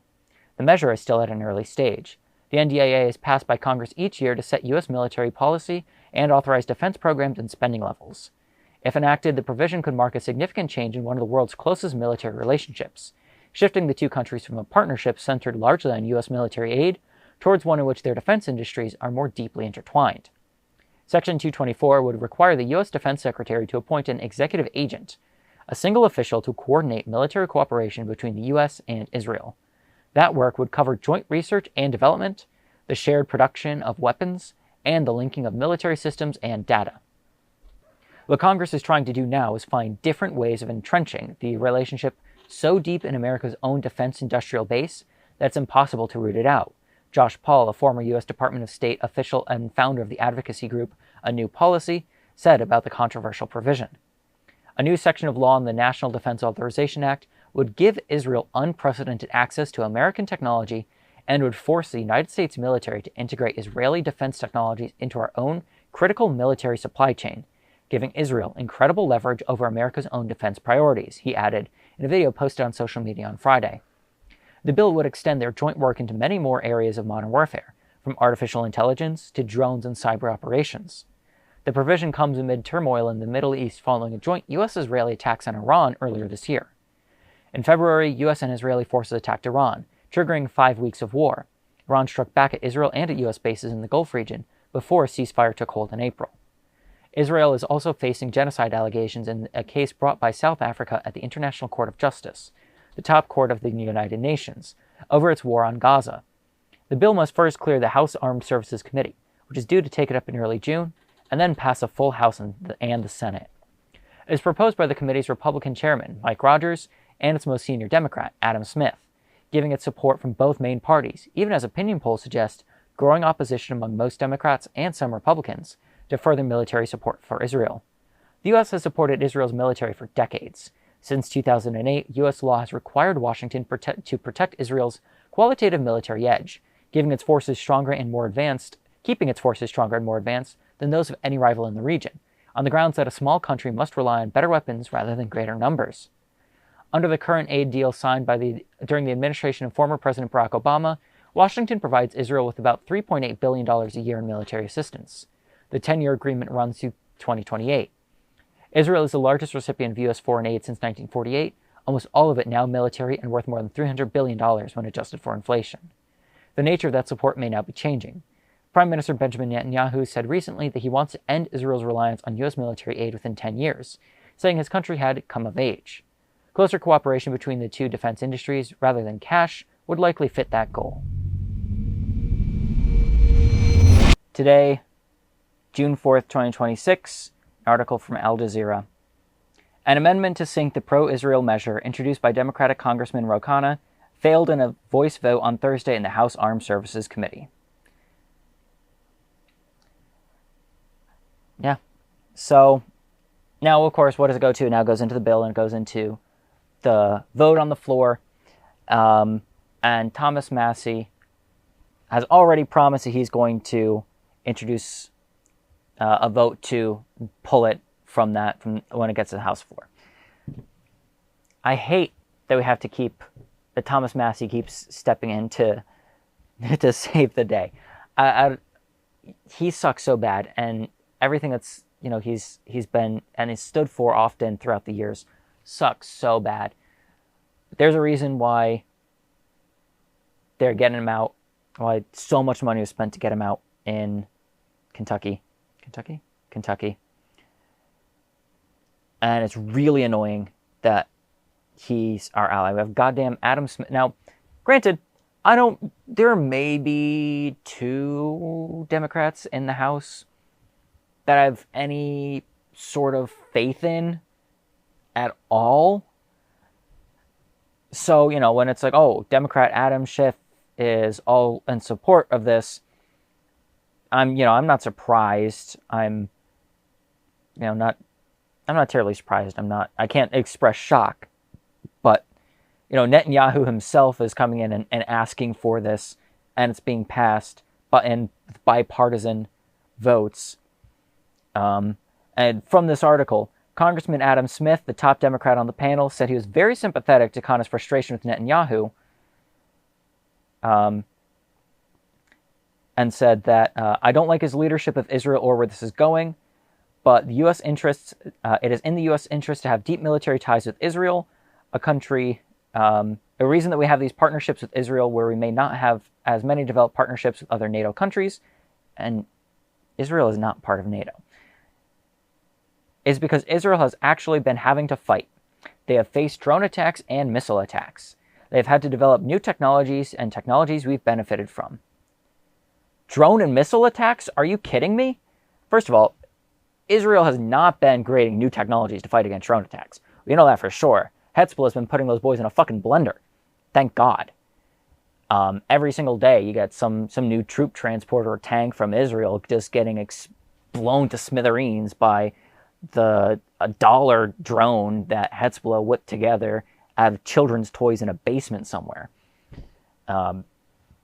So they're not exactly making good, effective anti-drone technology. Sure, they can use their billion-dollar weapon systems that we give them to shoot down Shaheds fired from Iran, but, they're not exactly innovating. And, they're under missile attack. Yeah, from, Hezbollah, who's using, quite frankly, not Hezbollah, well, from Hezbollah too, but from Hamas, who's using, $20 piping for missiles. So, we're not exactly talking about the most sophisticated weaponry here. And that's no dunking on Hamas. I could not build a missile in my backyard at all, let alone, and I have access to a ton more stuff than Hamas has under blockade and starvation in their concentration camp imposed on them by Israel. Of course, we're all big fans of Hamas here, and Hezbollah and Ansarallah and Iran as well. So, when I said that Israel is not exactly fighting sophisticated weaponry in a lot of these cases. They're battle-tested stuff, and that's no diss on their victims. They're battle-tested stuff. They're bombing civilians. Anyone could do that. The Unabomber did that. Are we gonna pull out Ted Kaczynski and have some kind of great, intimate, deep partnership with him? He bombed civilians. About the Oklahoma City bombing, he also blew up a random building full of kids. Is he some great, he's battle tested, we need to have him as part of the federal government? I mean, it wouldn't surprise me. He was a white ultranationalist. So, this integration with the United States formally integrating Israel into our military apparatus is, of course, a huge concern when, these guys are not just a random military. They're not even necessarily in league with Western, I don't say in Western values, with Western corporate interests, the way that, say, Ukraine might be. These guys are legitimately ultra-nationalist psychopaths. Maybe they are kind of like Ukraine. But, other countries that we might develop intimate partnerships with, are not necessarily religious ethno-supremacists who believe that they are God's gift to humanity. It's pretty much restricted to Israel, and of course, obviously, American Christians believe that too, for some godforsaken reason. And, these guys are a legitimate threat to, I don't want to say the American way of life. I don't even want to say the American public, because they are the American public distilled in its finest form, right? They are a huge threat to the rest of the world. And integrating them into us just brings that threat, I don't know. As I'm saying it, part of me is thinking it's not that much different from what's going on now. But I don't want their military technology here. I don't want their military AI programs here. I don't want their military thought process here. We already have to deal with too many ultranationalists and religious zealots and ubermensch-minded people. We don't need a new brand of radical Nazis coming into the U.S. military. And not to mention that the only reason we're doing this partnership with them, or considering it, is because it's in America's best interests. Not in my best interest. It's not in my interest at all. Not in yours if you're an American. Certainly not in yours if you're not an American. So, the only people that this benefits are the ruling class and the military corporations and the diehard Christian nationalists. And, of course, the Zionist Nazis and supremacists who make up the so-called State of Israel. So, we'll see where this ends. We'll definitely keep you updated on this as it unfolds. Maybe Massey on his way out will pull a miracle out of his ass and, take it out. But we all know that the Democrats are huge supporters of the genocide of the Palestinians. They absolutely love Israel, and they're in full support of everything that Israel does. Obviously, I don't even have to tell you that the Republicans are even more so. So, I don't know. We'll see. Hope for the best. Prepare for the worst. And this is a whole bunch of dog shit. Hey, if you're enjoying the show, consider supporting us at solidaritytelevision.org.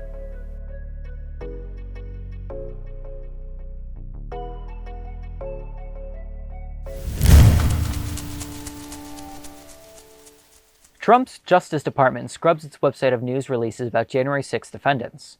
May 23, 2026, via AP News. The Department of Justice is acknowledging it has removed from its website news releases about criminal cases related to the January 6, 2021 riot, calling the information about the prosecutions partisan propaganda. The purge of news releases documenting criminal charges, convictions, and sentencings It's the latest step by the Trump administration to dramatically rewrite the history of the assault on the Capitol, when hundreds of supporters of Republican President Donald Trump stormed the building in an effort to halt the congressional certification of his 2020 election loss to Democrat Joe Biden. Trump, on his first day back in office in January 2025, pardoned, commuted the prison sentences, or vowed to dismiss the cases of all of the 1,500-plus people charged with crimes during the Capitol assault, including those convicted of attacking officers with makeshift weapons such as flagpoles, a hockey stick, and crutch. On Monday, the Justice Department announced the creation of a $1.776 billion fund meant to compensate Trump allies who feel they were unjustly investigated and prosecuted. Acting Attorney General Todd Blanche has not ruled out that rioters convicted of violence will be eligible for payouts, prompting bipartisan anger in Congress. After a journalist on Friday observed the social media platform Twitter that the Justice Department is quietly removing news releases on its website that were related to his January 6th attack, including about a Texas man who pled guilty to assault and also faced separate state charges of soliciting a minor, the department responded through its rapid response account that there was nothing quiet about it. We are proud to reverse the DOJ's weaponization under the Biden administration. We will do everything in our power to make whole those who are persecuted for political purposes, the Post said. This includes stripping DOJ's website of partisan propaganda. Among the releases removed from the site were those concerning seditious conspiracy cases against members of the Proud Boys and Oath Keepers, far-right extremist groups. The Justice Department, in an unopposed motion last month, asked a federal appeals court to vacate these seditious conspiracy convictions, a request that was granted Thursday. The department on Friday moved to dismiss the cases against the group members. Pentagon appoints convicted January 6 rioter to sensitive counter-terrorism role, June 2, 2026, via The Guardian. Elias Irizarry, who pled guilty to a misdemeanor charge in connection with the storming of the U.S. Capitol, has been appointed to a position in the U.S. Department of Defense's Special Operations and Low-Intensity Conflict Office, which manages highly classified military operations, causing alarm among Pentagon officials. Irizarry was 19 at the time of the attack, which took place after Trump supporters marched on the Capitol seeking to prevent the certification of the 2020 presidential election, which was won by Joe Biden but which Trump falsely claimed was stolen. He expressed regret and apologized for his actions in court, but was criticized by the judge in his case for failing to stop the violence, despite having been in a position to do so. Irizarry has since graduated from the Citadel Military Academy in Charleston, South Carolina, where he was a student at the time. It was unclear who was responsible for his appointment, the Post reported, but Pentagon officials are said to have voiced dismay that someone involved in a full frontal assault on U.S. democracy could be installed in such a sensitive post. 5 people died during or in the immediate aftermath of the event. 4 police officers involved in trying to resist the attack died by suicide in the months afterwards. According to the Post, Irizarry will serve in a position attached to a counterterrorism and an irregular warfare team comprising of about 40 people. The team's responsibilities are said to cover areas including embassy security, personnel recovery, and hostage rescue. In the case of rescue extraction missions, it can place our special operators in some of the most complex and dangerous environments we ask of them, said one person speaking anonymously, told the paper. To put someone so junior and new to Department of Defense, and with such a checkered background, into such a sensitive portfolio raises serious questions for leadership. Joel Valdez, the Pentagon's acting press secretary, confirmed and defended the appointment in an email, while attacking the Washington Post journalists who first reported on his appointment. Mr. Elias Irizarry is a qualified, patriotic young professional, and we are proud to have him as a political appointee at the Department of War, said Valdez. Unlike Mr. Irizarry, the Washington Post does not care about national security, given its track record of low-tier reporters publishing and soliciting classified information that could hurt our nation on a daily basis. Irizarry pled guilty to charges of entering and remaining at a restricted building and was sentenced to 14 days in jail, according to court filings. He expressed remorse at his 2023 sentencing, saying, "I am ashamed because I will always be a part of this disgrace. January 6th represented something truly horrible. It was the largest attack on our democracy since the Civil War." His record before the rioting has been quite commendable, this judge said at the sentencing, Taya Chakutin. She offered to write him a letter to help him reapply to the Citadel, from which he had been discharged because of his involvement in the episode.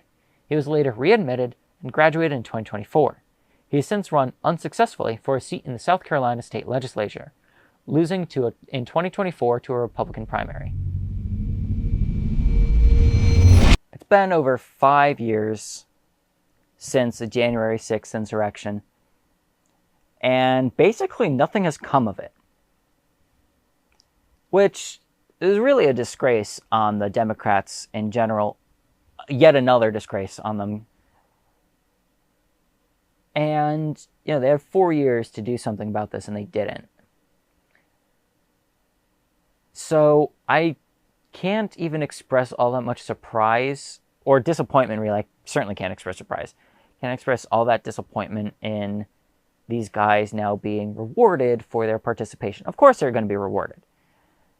If we didn't want them to be rewarded, maybe Kamala Harris and the Democrats shouldn't have shilled out to Israel so much during their campaign and totally tanked the election in favor of Donald Trump, because they were more willing to have a Trump presidency than they were to have a pro-Palestinian platform. Or any platform at all. She didn't run on anything. I digress. I don't digress. The blame falls, of course, on the Democrats for not doing anything at all.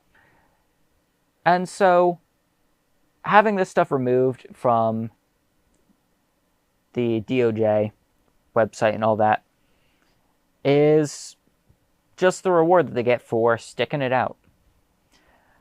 The only positive thing I can say about these rioters, these insurrectionists, the terrorists, if you will, is that if they actually believed that the election was stolen,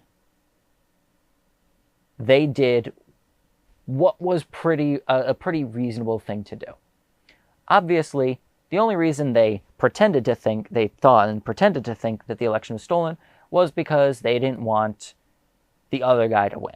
They wanted to keep their guy in power. They wanted to feel big and tough and powerful and blah, blah, blah. They didn't actually think that the election was stolen or that it was rigged. And all of the powers that were telling them that was the case didn't believe it either. If they had any reason to believe, then we can, again, not accept it or agree with it, but it was not the most unreasonable thing to have occurred. And I only point that out because you'll see on occasion other people say, oh, well, the 2024 election was rigged, but they didn't care to do anything about it. So I don't think they really believe that either. Or they believe more in, which wouldn't surprise me either, they believe more in feeling right than doing right. But whatever. I'm not here to say that these guys, that the January 6th guys were, justified in any way. They all suck and are all traitors to the United States. Although, I will point out, the United States isn't exactly worth being loyal to in the first place. But, of course, they are fascist reactionaries. Not, they weren't disloyal to the United States for any sensible or moral reason. So, we're not going to hype them up too much for that, or at all. And the whole myth now that this was partisan propaganda is, I want to say it's unconscionable, but are we really surprised at this point? He's getting no pushback on it, and at the time they're like, oh, well, actually it was Antifa raiding the Capitol and framing the Republicans for it, but now we're going to give all these guys money and buy them off and reward them and give them the stupid symbolic $1776 billion or whatever it was for this, $1.776 billion fund. Really, I don't know. These guys need to just make it the 1.448 or 1.488 billion. Like, we all know what you actually mean by that. And I don't know. There's such a degree of farce and absurdity and falsehood to this that almost makes it comical because of how egregiously corrupt the whole situation is. And yet nothing's going to be done to stop it at all. It's never going to be reversed. It's just the way it is now. And I guess we just have to live with it. I mean, they're removing stuff about seditious conspiracy from the Proud Boys and the Oath Keepers. So, it's just nothing's going to come of that.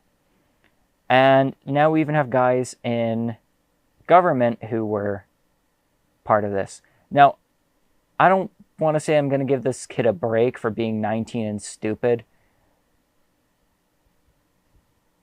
A lot can change in 5 years. I certainly, when I was 24, 25, I was certainly not the same person I was when I was 19. So, maybe something came of this. I don't think he should have been allowed to go through military school. It's because he apologized for being a part of an insurrection. But hey, the last time we had a major insurrection, we didn't deal with those guys either. Every single one of those Confederate officers should have been hanged. Every single person who was ever participated in slave owning should have been drawn and quartered in public square. Every single one of them. And we didn't do shit about them either. So, this is just par for the course for the United States of America. Although having a guy who doesn't really care about national security and who participated in treason against the government, being in charge of stuff in the Department of War and covert operations is honestly probably a good thing for the Global South. We don't want the stupid-ass Fort Bragg guys to be monitored by someone competent. We certainly don't want them to be monitored by someone who is going to actually be good at their job. But I don't know, maybe we would... some guy who's going to be so adherent to fascistic tendencies that, he'll storm the Capitol for him. Maybe he shouldn't be in charge of that either. But, again, this should never have been allowed to happen, and it was allowed to happen because the Democrats would not get their shit together because they didn't care to. They didn't want to. They needed these guys to be scary, scary, scary, so the American public would vote for them, would vote blue no matter who. Look how well that turned out. But at the same time, we're also, I don't know,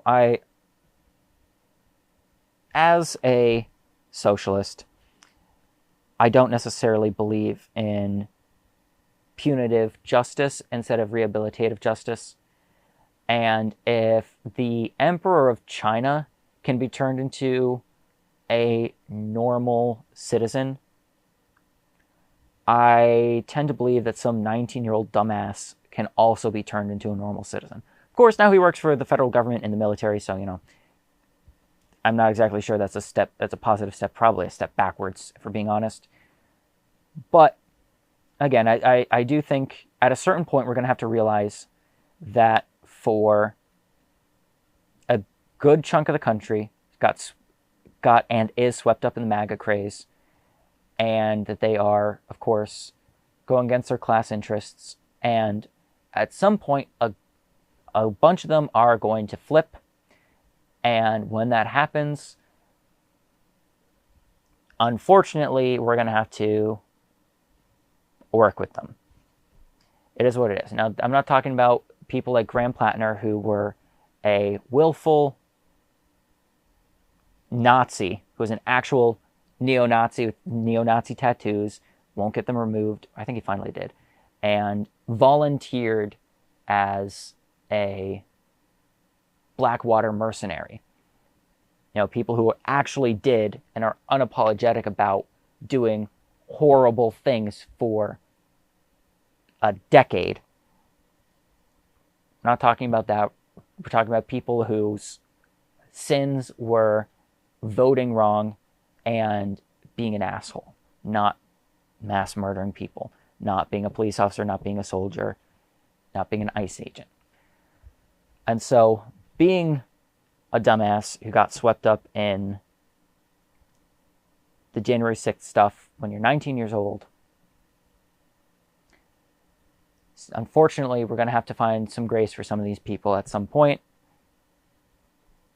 It's just really annoying. I don't want to do that, but we have to. China put out a really good example for us with Huyi, the last emperor of China. And it's one of the hard parts about living in society, in a society, I suppose. Solidarity TV has helped produce a leftist quarterly magazine titled The Comrade Quarterly. Get your copy, submit your work, or learn more at comradequarterly.org. Every week there is more news than we can reasonably cover. Here's an article update that you don't want to miss. Feds drop case against man arrested in Las Vegas biolab investigation. May 26, 2026, via News 3 Las Vegas. Federal prosecutors have dropped their case against the Israeli national man arrested in connection with the biolab uncovered in Las Vegas earlier this year. The U.S. Attorney's Office for Nevada filed a motion earlier this month to dismiss the criminal complaint filed against Ori Solomon, also spelled as Salomon, in the complaint. Prosecutors had charged him with an illegal possession of a firearm in the U.S. District Court for Nevada. An FBI complaint alleged that his immigration status precluded him from owning or possessing a gun.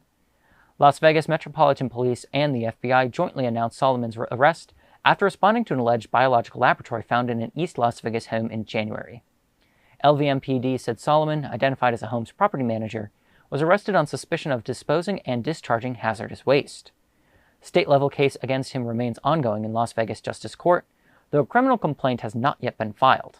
A status check is scheduled for June 4th. Hey, thanks for joining us for this week's episode of The People's Report. Don't forget to subscribe at solidaritytelevision.org. Organizing the working classes of the world in solidarity forever.